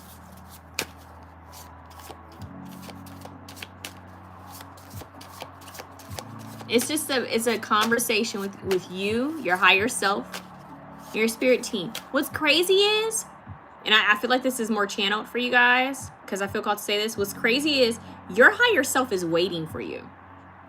Your higher self is saying, I'm just waiting for you to align with me. So your higher self has already been there, done that. That's why you have the visual for it. That's why you have the want for it, the desire for it. It's already done that in different parallel dimensions. Your higher self is like, look, it's whatever you want to do, boo. But if you decide on it, we can make it happen. We can make it happen. We can make it shake, because really what I'm getting right now is the high priestess is the empress's higher self saying, look, we can make it shake. The relationship is with you and your higher self. The friendship. A lot of people aren't friends with themselves. A lot of people don't know themselves as well as they think they do. A lot of people aren't friends with their higher self, that's for sure.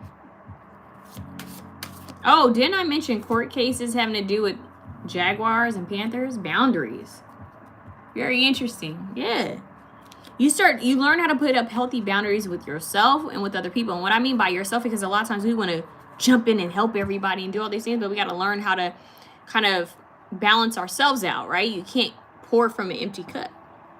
You got to pour into yourself first. And this, you guys, is really about you guys honoring your inner truth, connecting with your higher self, connecting with your spirits, learning the knowledge, applying it to your life, knowing that the right people are going to come in at the right time. But this is you coming into, I want to say, communion with your spirit team. I'm here sponsored by God Source. Like, come on.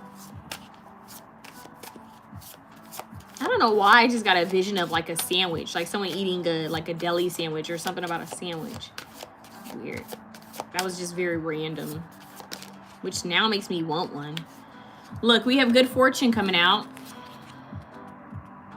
It's good energy. 13-4. So you have 8-8. You have 8-8 out here. You have courage. Boom. There you go. There's that backup right there. It's all the same. If you step into your power, you stay courageous, honor your inner truth, good things will come. Good things will come. You know what I mean? So let's see. What's at the bottom of this deck?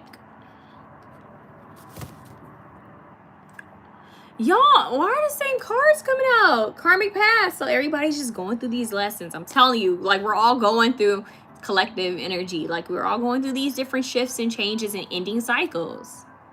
You know? That's it. That's it. Let's see what it says. Chills. Girl, I got the chills. T-Boy Santana, you are truly beautiful. Thank you. I appreciate that. Sorry, random thought. It's all good. I appreciate that. I appreciate you seeing my beauty. That means there's beauty within you. You know what I mean? I appreciate it. Let's see what's going on. Option 3. What's their card? One card, please. I feel like they only try to give me 2. I don't know why, but 1. Please give me. Okay, there you go. Oof. The same card came out. See, they do want me to get 2. This came out earlier. The pepper card. And it says, Mako is a shortened form of the Akan proverb. All peppers do not ripen simultaneously. So it's like, once again, don't judge your growth. Don't focus on how people judge you, or focus on you. What is that saying? It's none of my business what people think of me. I always think that's so cool. Like, interesting. It's none of my business what people think of me. Be unapologetically you. It's none of my business what people think about me. Oh, look at that. I love this. It says, 𝐻𝐼𝐰𝐰. I hope I said that right. Except God. And that's what we've been talking about. God is omnipotent. Yeah, I want to say omnipresent. The symbol expresses the deep faith the Atkins have in the Supreme Being. And we've been talking about God, source, spirits, mediumship, spiritual abilities, higher self, honoring the divine forces within you that is God. Boom. It's the God in me. And you guys got the I'm trying to get her name. Go give me the name again. Give me the name again. Yolanda Adams. And you guys got the Yolanda Adams song where it's like, I open up my heart. Think about that. She's in that song, she's talking about, she's praying. She's singing her prayer, which is frequency. She said, I need to talk to you and ask you for your guidance, especially today when my world feels so cloudy. Guide me until I'm sure. I'm trying to think of what else she says. Like, she's just asking for help. I think she says just one word from you. I know that's a religious song, but your higher self, that God source within you will tell you. You just need to listen. Okay? So, that really is it. Let me see if I can find... Okay, let's see. What's next? You guys have 5 tufts of hair, a symbol of priestly office. It literally says priestly office, and you have high priestess here. Embodiment of lofty duty to a desired goal and loyalty. It represents a traditional hairstyle of joy that was worn by priestesses. On a side note, some of you guys might feel called to wear protective styling. A lot of people cover their crown chakra. How do I say this? Especially if you're being seen or heard a lot, protecting the crown chakra by wearing a scarf, a hat, hairband, you know, like something to cover your crown chakra. That could be, someone could feel called to that. I know a lot of people do that when they feel a little extra sensitive, or they just overall feel like they're being seen by a lot of energy. Okay, so they'll cover their head. So that's seen as protection. But there's also different hairstyles by tribes that mean different things. So many different hairstyles. So some of them can represent fertility. Some of them can represent youth. Some could also represent that a woman is coming of age, like to marry. Like, there's so many different things. So that the fact that this hairstyle represents priestess, like a priestess, high priestess energy, is deep, because you have the high priestess and the empress. So it's talking about a level up and an evolution. And it's showing without outward appearance. So protective styling or something being done, like some people braid their hair for protection. I've been told to do that before. That's helped me in the past. Even all the way down to wearing scarves or hats. Like, it just depends on what your spirit guides are telling you to do and what culture you are connected to in this lifetime. I'm going to get you guys this in a MasterCard. I feel bad that I didn't do this for option 1. Whoa, you guys have an angel card. Life review. It says, Archangel Jeremiah, take inventory of your life and resolve to change or heal anything that is unbalanced. Bingo. Stay in balance. I was trying to get this deck, but that came out. What does this say? Caramel Queen, open lyrics. I apologize. Okay. Gianna Brown, this is definitely my pal. Didn't have that dream for no reason. I mean, especially since you know I don't come live like that. You know I don't come on here live. Like, not like that. You know what I mean? So you just randomly caught me. What do we have here? We have Kuthumi, initiate. Look at that. That's it. Kuthumi, initiatory experience. Your current situation is initiating your gifts. Oh, weren't we talking about spiritual gifts? And abilities and connecting with your higher self and changing your reality and reprogramming and resetting and mother load, cheat code, all of that. And boom, there it is. Whoop, there it is. Right there. Your current situation is initiating your gifts. I don't know. That song is not leaving me. That Yolanda Adams song is not leaving me. Tay's lives is like finding a shiny Pokemon. Oh, that is so sweet. And that is a synchronicity for me, because I was in my bedroom and my mom had placed a lot of old, like my old nostalgic things, either at the top of my closet or in our old shed. no lie, I was looking for some heels to wear to my aunt's birthday party. I was like, what heels do I want to wear? Do I want to pull these out? And some things fell. And I was like, what the heck is this? Y'all, it's a picture frame of Pokemon. It's a picture that I have brought at like an old, like, what was the books, like the scholar book, like thing that we would have? What are those called when they come to the school and they sell books and posters and whatnot? I had, I guess, saved money and brought a Pokemon frame, like a picture, because I love Pokemon. I still have my big stuffed animal Pikachu. I was a big Pokemon lover. If you ask me anything about it now, I can't remember it. It's funny how we jump timelines or get older and we just don't remember things, but I loved Pokemon. There we go, Scholastics Book Fair. Thank you. Yeah, I love me some Pikachu. Pika. You guys remember my baby Lucy? My Monty Poo Lucy Oracle doggy? One of her nicknames is Pika because of Pikachu. I used to love Pikachu. My mom would call her Pika. And she would play peekaboo. But anyways, I had Pikachu. I had a Pokemon themed birthday party. I always like, for me, I love Scooby-Doo. I have Scooby-Doo socks to this day. I love me some Scooby-Doo, okay? I love Pokemon. I didn't get into Dragon Ball Z or anything like that. But I love me some Pokemon because of Pikachu and Ash Ketchum. And what was the one where dang, see, I don't even remember much of it anymore, but there was this one that I watched so long. It was one of the Pokemon movies, and it had the flying, what was that? It was like a grayish, purple-like creature. Whoa, oh my God, I feel so bad that I can't remember it, but it was one of the Pokemon movies. I remember that thing was on loop forever. And you are right, Angela. Angela, you just spoke the truth. Because I need to watch Avatar: Last Airbender. Okay, so remember I told you guys I was a part of a run club? A couple people in the run club were like, how have you not watched it? With the way I am, the fact that I'm a Reiki healer, I'm a yoga instructor, I'm into spirituality, you know, I'm a diviner, I'm psychic and a medium. People are like, how have you not watched Avatar: Last Airbender? Is so you would love it. And I've seen clips of it and I've made reference to it in readings and even when I'm talking to people, but I have not actually seen this show. And someone just told me, like, they were literally telling me, like, please go watch that. Please go watch it. I need to watch it. I know I need to watch it. I just need to figure out where I can watch it for free. And actually dedicate my time. You guys, I'm pulled in so many areas that I have a hard time focusing on shows and movies now. I think the last thing I really sat still to watch was Sinners. But I miss sitting still and watching films and shows. I need to get back to it. Stop. Kiba, stop. There is a Korean dating show with psychics dating each other.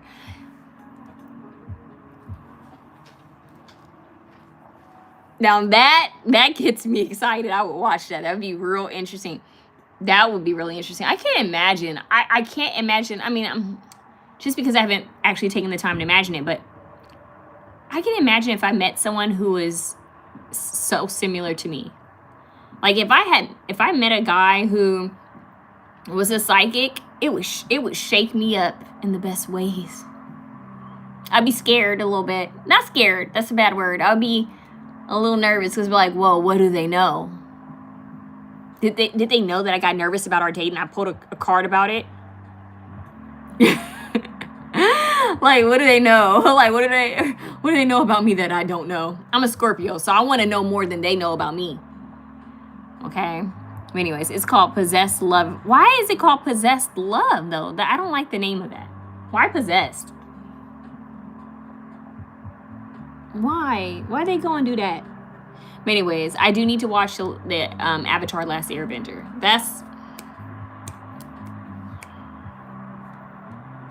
I know I would have downloads and breakthroughs if I watched that. I know I would get messages watching it. Yeah, but it's not toxic. No worries. Okay, that's good to know. I'm just like, why possessed love? Why that word? Why not like spiritual love, or I don't know, seer love, oracle love, psychic love? I don't know. Oh, you're a Scorpio too? Scorpio gang. Yeah, Scorpios, we like to know more about people than they know about us. So Me, if I dated a psychic, there goes that little bit of that toxic Scorpio energy. I gotta know more than they know about. I gotta know more about them than they know about me. I can't give them too much. I see if they pick up on anything. I'll be very playful. Look at that. I don't know why I feel called to share that with you guys. We have Mother Mary, miraculous encounter, divine experiences. Do not be afraid of being powerful. Oh, mic drop. I think that's the end of option 3. Right there. Mother Mary. That's a divine nurturer, divine protector. We talked about miracles earlier. I'm not sure which pal it was. Divine experience. Do not be afraid of being powerful. There you go. That's what I got for you, option 333. I'm happy that you guys stuck around if you did tongue-tied. I'm happy you guys stuck around if you did stick around, because we did do a lot of speaking here and there throughout the reading, but everything aligned. So I hope that you stayed to get your message, because ultimately some good stuff. And complex. Okay, what's happening here? Scorpios are the kind of people you talk to for 5 hours, and after you come back home, you realize they managed to know everything about you and you don't know anything about them. Yes. That's what we aim for. That's what we aim for right there. That touched our heart. Yep, that's us. That's us. Although people usually don't think I'm a Scorpio. So when I tell people I'm a Scorpio, they be like this. I'm like, yeah, it's my birth chart. It's not giving Scorpio. Like, you wouldn't think I'm a Scorpio. When I was younger, you would think I was a Scorpio. Now I give off a different energy when you first meet me. All right.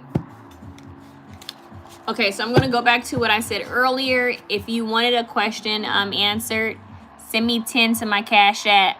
Let me know you sent it, and I'll answer a question while I'm here. Other than that, I'm going to wrap this up soon. Okie dokie. You said I give you Taurus vibes.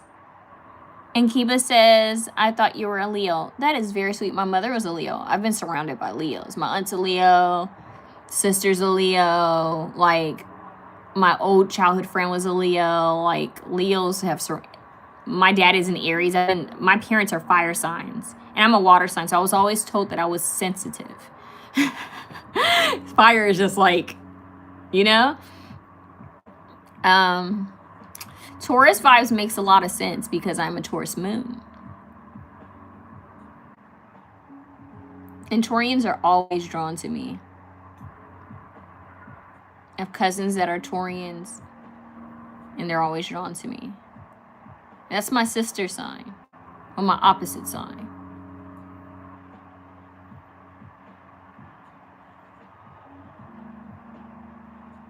All right, y'all. You're a Taurus, Kiba? I like that. Taurus gang. I like Taurians. I notice that the men that I'm usually always attracted to, it's so weird. And I think that this is interesting how this happens. I feel like different chapters of my life. When I was younger, it was always... Actually, now I think about it, when I was younger, it was Scorpio Taurus men that I always drawn to. And then it changed to Sagittarius men. Like, all the men that I liked were Sagittarius. Like, it was the oddest thing. Like, I could go back and be like, yep, they were Sagittarius, they were Sagittarius, they were Sagittarius. And now it's usually, I've noticed that the men that have usually come up to me now are usually air signs. It's very interesting. I'm like, well, how does this switch? Libra gang. I'm a Libra Venus. See how I got them Venetian placements? A Taurus moon and a Libra Venus. I think my chart is a lot of Capricorn too. I gotta go back and look. Yup, that's on that. Look at the Venetian placements in the building. Real Empress energy, for sure. All right, you guys, I'm going to get you guys a collective message. I think I'm going to wrap it up, okay?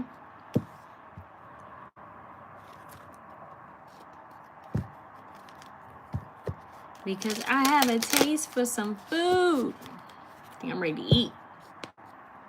The other thing about me is I'm a foodie. That's that Taurus energy. That's it. You know, if I could be sad, right? I could be I could be sad, and if you give me a sweet potato pie, I might feel a little bit better. Very specific though. I know that sounds crazy, but I love sweet potato pies. They make me happy. I know one year I was going through, I don't know, I was just going through it emotionally one year. I feel so guilty saying this with y'all. Talk about tempering bad habits. I made 3 sweet potato pies back to back, and I didn't share it with nobody. That's how much my Taurus placements are, like, they're strong. Like, my earth placements are strong in my chart. I'm a foodie. I will throw down. I made it myself, and I ate it. I said, nobody put in no work. Nobody paid for anything. I'm eating this. I ate 3 sweet potato pies back to back. And that was the year I gained a little weight. I knew I was getting thicker. I was trying to slide by, I know, my tray once, and I was like, why does everything keep falling? I was like, it's your ass, girl. It's your butt. I was like, oh, I need to slow down with these sweet potato pies. I'm eating all this comfort food. And y'all, I'm not gonna lie, I'm the only, look, I was my mother's only child. I have siblings, but those are my dad's kids. I'm used to things being mine. I have a hard time sharing food. I don't share food. Okay? I don't share food. So I feel guilty after. Some people like, you made a sweet potato pie? Yeah. I wanted to taste some. Can you make me some? Yeah, girl, one day I'm gonna make you a pie. Them not knowing I made 3. It's gone. I ate it. Don't leave it around me.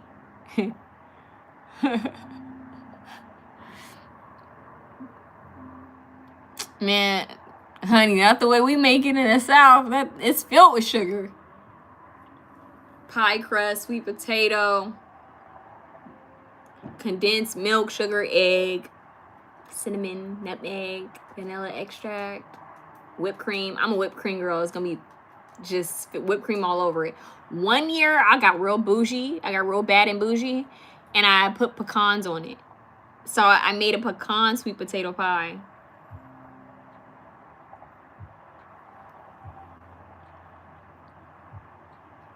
That's not getting wasted at all.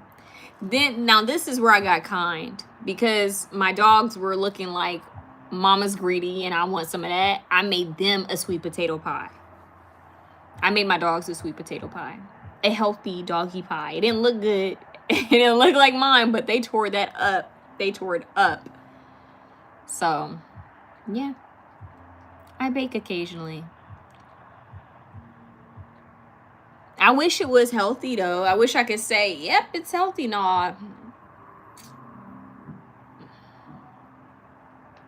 I'm going to scrape the plate. The crumbs are 8, okay? I was eating sweet potato pie for breakfast and dinner, midday, because it just made me happy.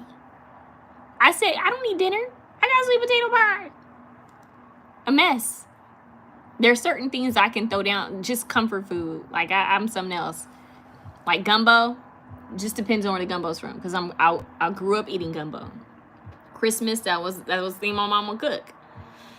I had me some gumbo from Harold and Bell's. Woo! Honey, I could throw down on that. Meat pies from Louisiana, I can eat a bunch of them. It's a tourist thing. I'm trying to think what else. Mac and cheese, some good mac and cheese. Not anybody's mac and cheese. You gotta know who's the mac and cheese person. My mom was a mac and cheese person. I'm not gonna lie, y'all. I have not matched her on that. It's breaking my heart because she was the one, everybody wanted her mac and cheese. My mom was the person that people wanted cooking. She was the person in the family that would do the cooking. Her and my aunt. And so the fact that I can't get my mac and cheese like that, my dad's genes took over, and I'm so mad. I gotta work on it. And oxtails. I can eat oxtails all day long. I love oxtails. I don't care whether it's Southern oxtails. I don't care if it's Cuban oxtails. I don't care. I love oxtails. I can eat oxtails all day long. There's a sweet potato cake. Gianna, now why would you go and tell me that? You hear I got problems. You see that I'm addicted. And you go and throw there's a sweet potato cake out there? Looks like I'm gonna be running more 10 miles because as a Taurus, I've never fit into the Taurus stereotype my whole life. I just have good taste on how to dress and aesthetics. Then after discovering Vedic astrology, I realized my sun sign was an Aries. Yeah, I think my sign in Vedic astrology is Leo. And somebody, didn't you say it? Somebody said they thought I was a Leo. I think it's Leo. I might be wrong. But even though I was born May 13th. May 13th. Yeah, Taurians are usually good with fashion, music, food, finances.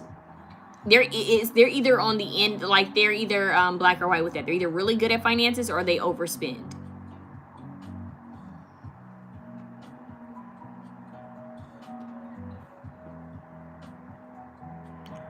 Y'all, all that talking about food. Yeah, I wish I had some gumbo right now. Some gumbo, a sweet potato pie, some mac and cheese, some oxtails.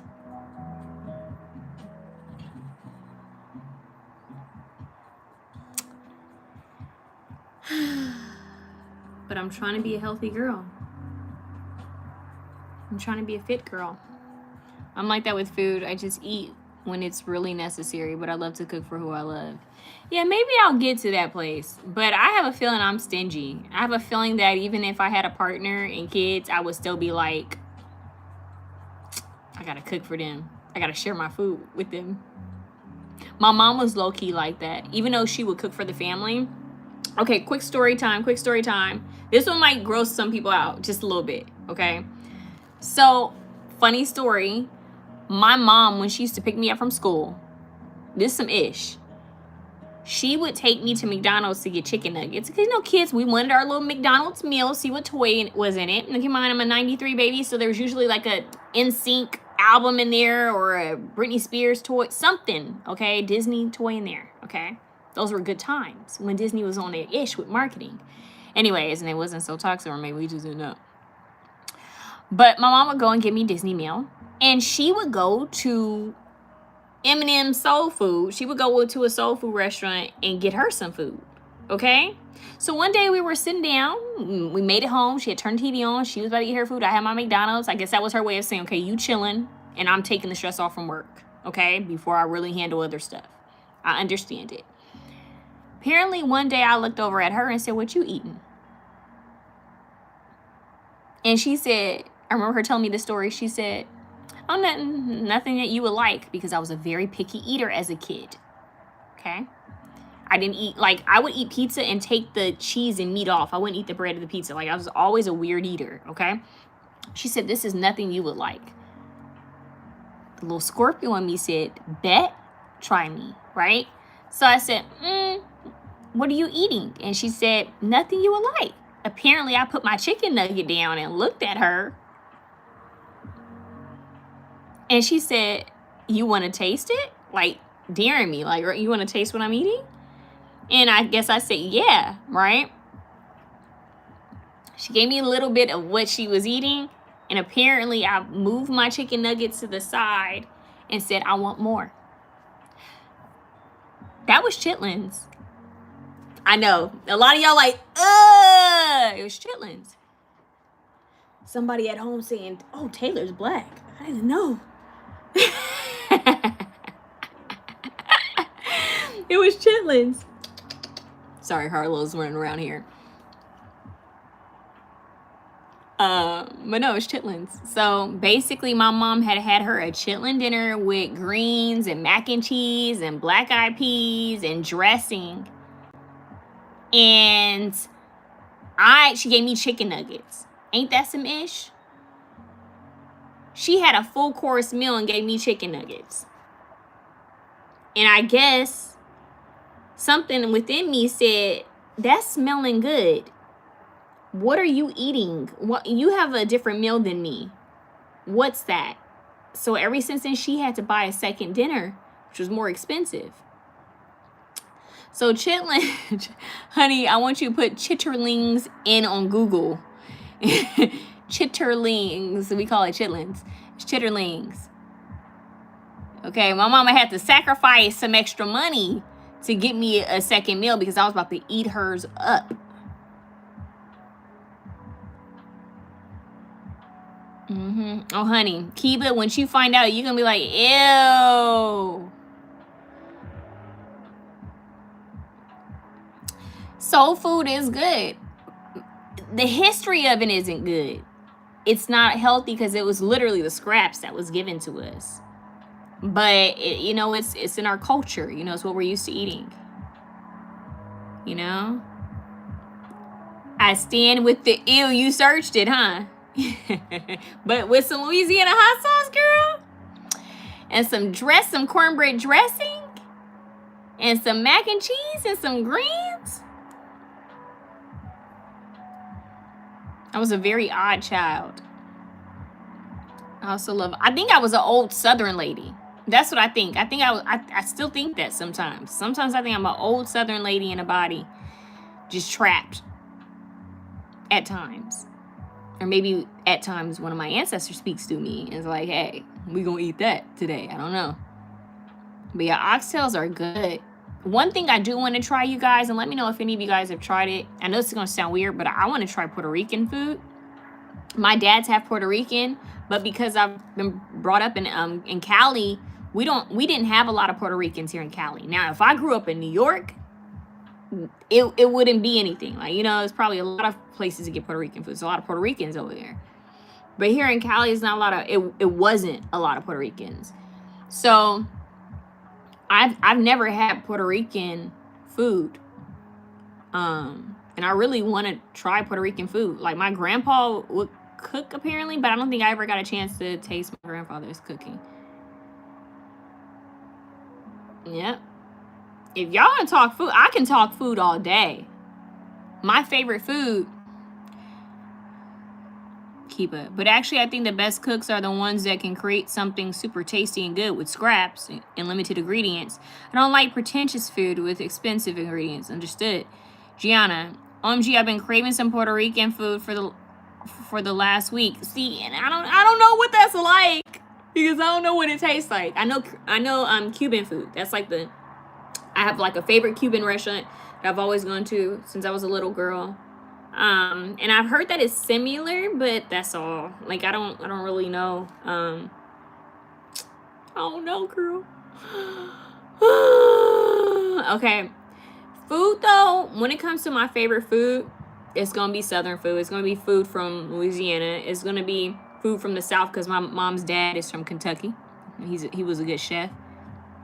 So, I like Southern Creole food. That's going to be my top favorite. Okay, top favorite. My second favorite is either going to be Italian or Mexican food. I love Italian food. I can eat pasta all day long. Put on a mobster movie and eat Italian food and just make me feel like I'm somewhere else in Italy or something like that. I used to do that a lot, actually. Mexican food. This is Cali, baby. Like, we got that here all day long. And then I would say after that, Indian food. I love Eastern Indian food. Okay? I have a favorite. Every place I'm telling you, I have a favorite restaurant I go to or I know how to cook it. And they know me because I throw down. I will leave with bags of food. And people think I'm feeding a family and I'm just feeding me. I'm feeding me and my spirits. Yeah. I throw down. When it comes to Asian food, I love Chinese food. I used to have a favorite Chinese food restaurant that I used to go to when I was a little girl because my parents were going there before I was born. And my mom was really cool with the owner and his family for years. And man, he knew me my whole life. I love that restaurant. Love the family. Great people, good people. The best Chinese food ever. They had duck. Their duck was so amazing. He made the best tea, like just the best food. Snow pea leaves, everything. David's tea house. David. Oh my God, I missed them. Their place burned down, and just never came back. But that was my favorite Chinese restaurant, and I've never had anything like it ever again. So Chinese food would have been on my list, but I just haven't tasted anything like that since. Duck. Crispy duck skin on top. Top notch. But Indian food, you guys are sleeping on Indian food. The textures, the taste, the spices, the flavors, the colors, you know, chicken tikka masala, maki palak, gobi aloo, you know, the garlic naan, you know, the vegetable biryani rice. And then they give you levels to the hotness. I'm a hot girl. I like to go all the way. I like to cry. Okay? I like the experience, the intensity. You said try Bahamian food? So good. Put you in a coma. Bahamian food. So is that like, sorry if I sound ignorant, is that like is that like Barbados or Bahamas? Like what are we talking? Bahamian food. Look, it's LA. See, just when you think LA has it all, it doesn't. It's New York that has all the different foods. I'm so jealous. Like, I'm afraid of New York. I'm gonna be honest with you. Just, I've heard some things, and people are like, Taylor, you should go to New York. You love fashion and art. And I'm like, it's a lot of people. It's a lot of things happening. I'm gonna freeze. Like, I get nervous. Plus, my sisters went once, and they were like, ooh, the men in New York. And I was like, the men in New York? They were like, And she's like, they're a little aggressive, though. And I was like, see, nah. Like, I'm scared. But when I hear about the food, I'm like, take me to New York. I need to eat all the food. Then they have a mermaid parade. That blew me away. And the Puerto Rican Day parade. I'm like, I get to see my peoples. But yeah, I'm gonna have to check that out. Look, Angela watching from New York. New York in the house. New York in the house. But no, like for real, I'm a little nervous. I'm a little nervous. New York. I think I would get overwhelmed and be like, is it true that the men they catcall like aggressively, or is that just a lie? Like, put the rumors to rest, because that would really scare me. I would be running. Like, run. Is it true that the stereotype might be being tough? I'm too European to understand. Yeah, it's true, Angela. Stop. No. I'm gonna have to dress like a granny if I go to New York. I'm gonna have to dress like I gotta be frumpy. I gotta wear a fanny pack with a big sweatshirt and some big old pants with a hat. Hopefully nobody will find any interest in me. Dang, another, oh my God, New York, why? Y'all all from New York? So are you guys watching this laughing at me? A little Cali girlfriend in New York? Me walking by with my ass squeezed in. Giving mad tourist energy, like they can tell she is not from here. You know how tourists be trying to act like they from somewhere just so that they're not easily recognized, but everybody can tell. Let's see. Yeah, so from the Bahamas. See, now, Gianna, where do I get that?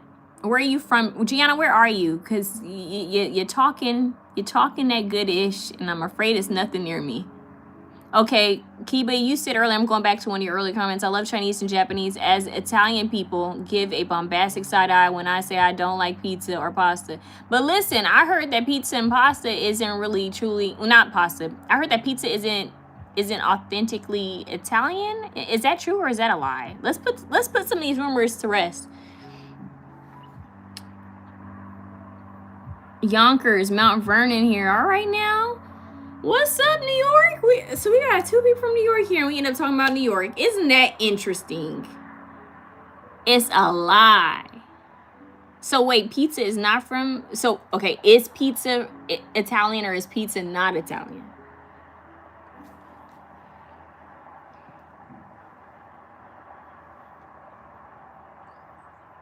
That's what I need to know. See, I want to eat now, y'all. It's super Italian. There you go. Born in Naples. Oh my goodness. See, now this is the part of technology also that I wish we had besides passing a blunt through the screen. I wish that we could all like just give each other food right now. Oh my God, you're in the original. Honey, I want to go to Italy.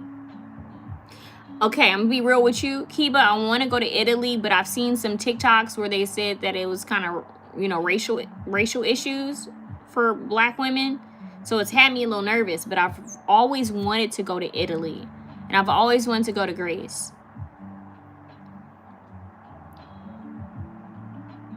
Tell me your thoughts on that. Best pizza uptown? See, I wish y'all could just like transport God's source. Why can't we get to that level where we can just, oh, you want some pizza from uptown? Here you go. Oh, thank you. You know what I mean? Like, why can't we get to that energy? You know? Why can't we be more evolved? I'll be using all my spiritual gifts and abilities for food. I know that when I die, I'm going to be a spirit that watches people when they eat because I'm going to miss food. It's true. Be like, dang, I miss when I was here and I was eating. It tastes good. I'm silly, y'all. Gianna, I live in Michigan. There aren't really any good Bahamian restaurants in the States. You got to go to the islands and eat with the locals. I know that's true. Dang. Ain't that some ish? That just means I need to travel. Like, I got to get up and travel. But I hate when I like something, I can't have it regularly. It bothers me. No way. Italians are flirty with everyone. Oh, stop. I might go to Italy and... Let me stop. And actually, a lot of them love Black women, but it's super safe. Just avoid dangerous areas. Okay. So look, when I'm ready to travel, I'm going to come back live with you guys. And be like, hey, y'all. I'm ready to travel. Give me tips. Where to go. Where not to go.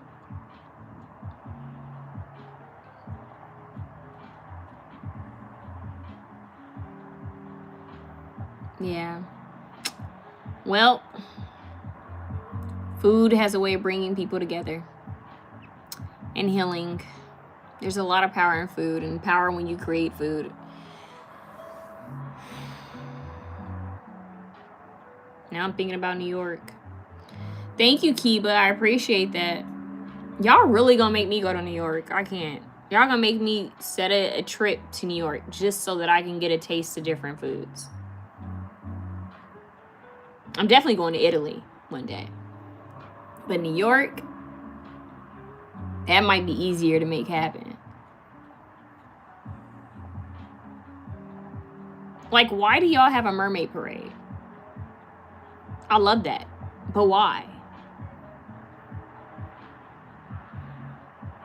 And why do you have a Puerto Rican parade? I love it. But why? It seems like something's calling me. And I think it's the food.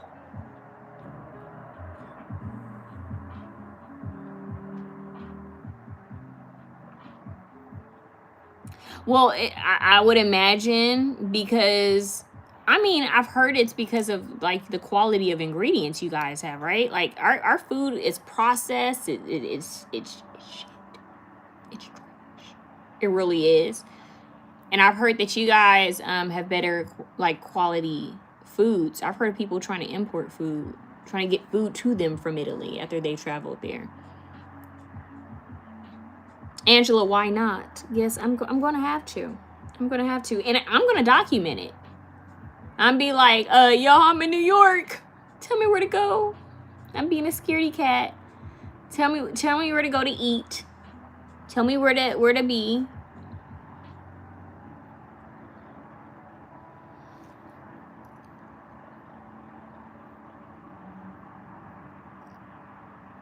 New York food natural. We are the most strict country in Europe with food and chemical inside our food. Italians are also obsessed with food that comes only from Italy, like meat and veggies, and that's the way y'all should keep it.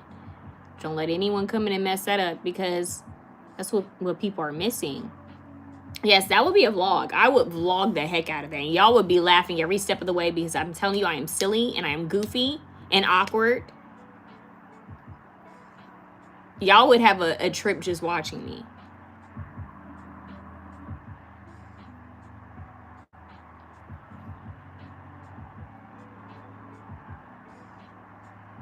Isn't it a trip, side note, I know this is so random, isn't it a trip that all the nails came off except for one on this hand, but all these nails are on? That's so weird. I've had this happen before where my nails have broke on one hand. Anyway, side note, I'm just like noticing my nails right now. Y'all, I'm about to log off because I think I'm gonna eat some chicken. My food is all of a sudden not what I want. I want everything else. But it's been real cool to kick it with y'all and to be here for the extra stuff, the extra vibes, the extra talk. I'm definitely gonna watch Avatar: The Last Airbender, and I need to find where I can get some Puerto Rican food here in LA, or some Bahamian food here in LA, and just to see what's up, just see. Until I can get to the real places. Chopped cheese oxtails. Arroz con pollo, is that what you mean? Okay, wait, chopped cheese. I've heard that a lot. Okay, I've heard people from New York mention that a lot. Is that like chopped cheese is just chopped cheese?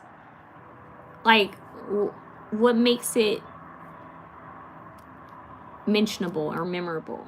Like, why do I've heard that before where people talk about chopped cheese. Is it a certain type of cheese?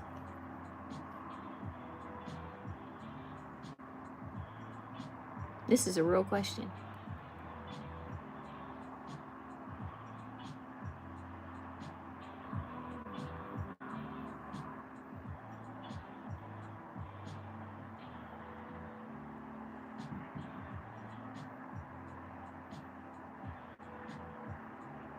What's chopped cheese, y'all? Is it just chopped cheese?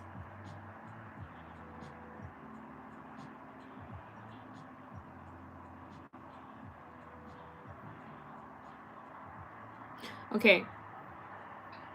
Chopped cheese on fix.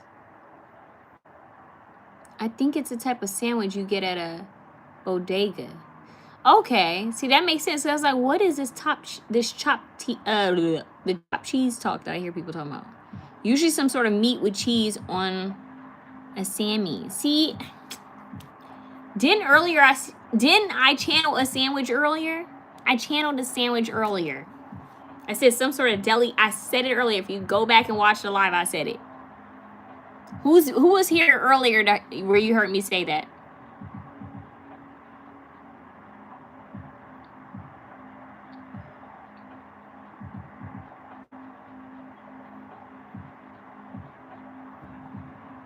Universe was saying that I needed a chopped cheese.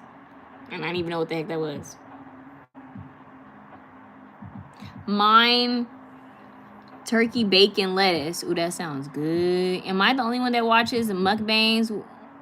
We is hungry as fuck. I don't know what that is.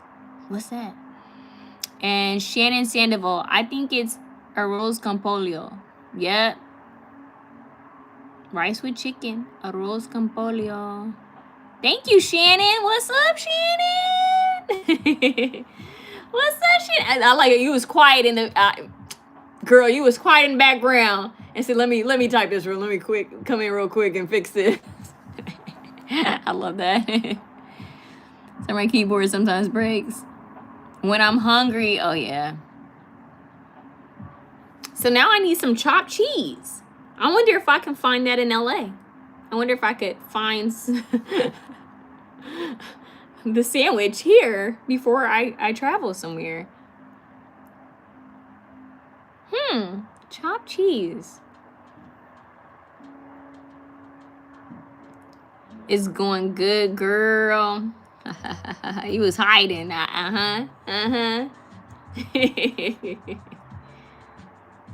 See, that's some Scorpio-ish right there. That's something a Scorpio do. We watch the whole live, or we'll come in a little bit and watch. But if somebody says something, be like, okay, I gotta help him. Let me help him real quick.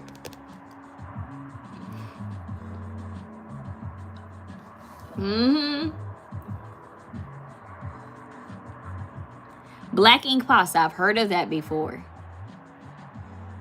Isn't that made from? Is that from squid? If I'm not mistaken. Am I wrong? I could be wrong. See, I know my pasta girl. I think so. I think I could be wrong. I'm Pisces, but some water vibe. LOL. Hey, Scorpio, Pisces, Cancer gang, water gang, squid ink. Exactly. See? I feel knowledgeable at this moment.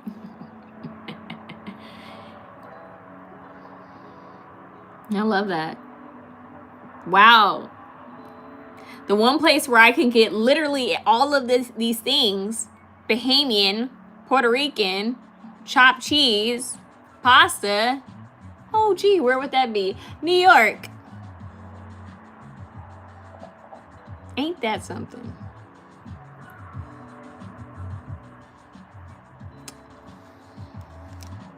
See, and this is where I think LA isn't as advanced as New York. Our food isn't at that level. We don't have, LA is packed, but I don't feel that we have that many, how do I say this?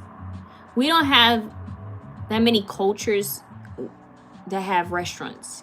Like, we have a lot of Mexican restaurants. We have a lot of soul food restaurants. A lot of Asian, like Korean, Chinese, Thai restaurants, Indian restaurants, a couple of Cuban restaurants, of course, American restaurants, a lot of Italian, but not so authentic Italian restaurants, a couple Jamaican restaurants, but New York sounds like it has it all.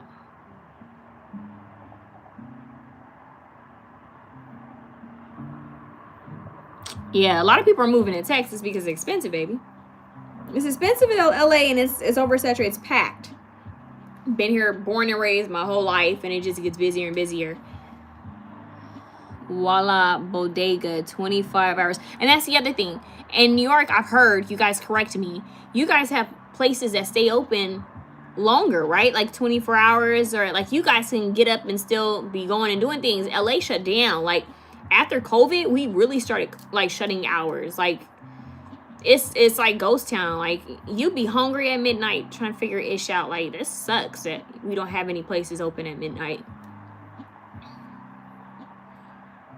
See, that's a dang shame. LA would make more money if they had places open 24 hours. But unfortunately, I don't know why. I don't know why it is what it is, but I'm a midnight eater.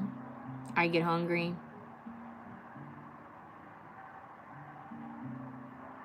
And I'm the type of person who will jump in my car and go and get some food. That's for sure. Like, I may be sore, cramping, sick, but if it's food involved and I'm craving it, I'm gonna go and get it. I'm gonna have it. So it really is. I feel like I'm missing their mark here in LA with hours. Like, they should keep some of these restaurants open longer and make more money. Especially like when people party, like after they're high or drinking, they want to eat. All we have is like freaking Denny's, like random like IHOP and stuff like that open. It sucks. I can't talk to them. Shoot. It's gonna have to be, I don't know if we have a law in regarding that. I don't know what's up with that. But anyways, I'm about to go eat, y'all. I love you guys. I always used to, oh wait. I was always used to Italy having shops, malls, and restaurants open on Sunday. When I moved in Germany, I found out that everything closes on Sunday. People don't do anything in Northern Europe on Sunday. I love that for them. A complete reset day. Everybody needs that. I respect that though. I respect that though. You guys get your ish on Saturday so that you can have leftovers on Sunday because we're closed. I actually respect that. I like that. Oh, the other food that I forgot to mention is Mongolian food. I love Mongolian food. Or at least the Americanized Mongolian food. Oh, and Filipino food. I like Filipino food.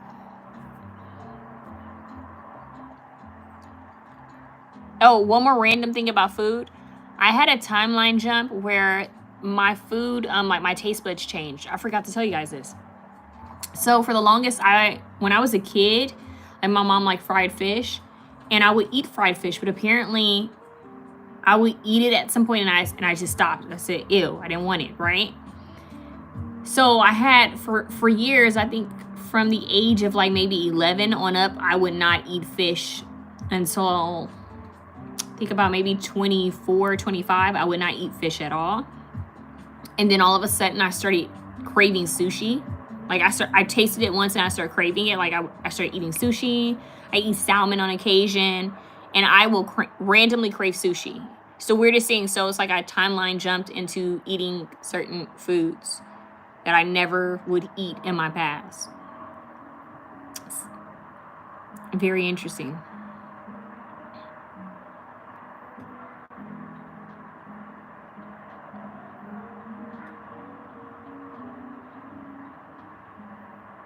All right, y'all, for real. I love you guys. My eyes are getting tired. My stomach is growling. And I'm about to go eat some food. Sushi is amazing, so simple yet super tasty, and you don't feel guilty for eating it because it feels so healthy. Yeah, it's so light. The only thing is I wish I didn't have to stuff the whole, like, sushi in my mouth. I wish I could cut it in half. It's just my little thing. I don't know, and I love wasabi. I know that sounds weird, but it's just like I wish I could make it last longer. Plus, it's such a big bite. Thank you, babe. I appreciate that. You guys comment under the videos, y'all. Like, say what's up, because, yeah, I'm going to think about y'all. I'm going to be like, I wonder how they doing. Follow me on TikTok. I'm a little bit more social on TikTok. I just don't go on live. One day I'll get the courage to go live on TikTok and do this. But yeah, like if y'all want to see more lives, like I will try to come live if that's the vibe. But yeah, comment under my videos. Let me know what type of videos you guys would like to see. If you guys feel called to leave any suggestions while we're here, let me know. But I'm gonna be working on more readings and pushing them out, and hopefully I'll get the courage to go live on TikTok. And I don't know, it's something about TikTok, just I freeze up on TikTok. See, I'm talking to you guys right now. On TikTok I'd be like this. So we're gonna do a reading today. Yeah, hi. I'd be freezing on TikTok. But yeah, thank you for the vibes, y'all. I love y'all. Please comment under the videos, comment under the posts, like, share, you know, subscribe if you haven't subscribed to the channel. Go follow me on TikTokity, follow me on my Instagrams, you know, send me some love, talk to me, stay safe, just let me know what's up.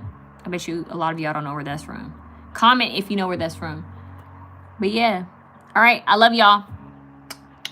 Thank you. I felt like I was traveling via food and stories. I love this. This is what I like. Now let me figure out how to get out of here. I don't know. I always struggle. I hope I save it. I need to know how to save it. How do I save this? Uh-oh. Says that I can share, copy link, create post, yada yada yada. Oh gee. Oop. Does anybody know how to come out of here? Anybody do lives? Chat filter, community moderation. Y'all, I don't want to like get rid of the live. I want to keep the live, but I want to like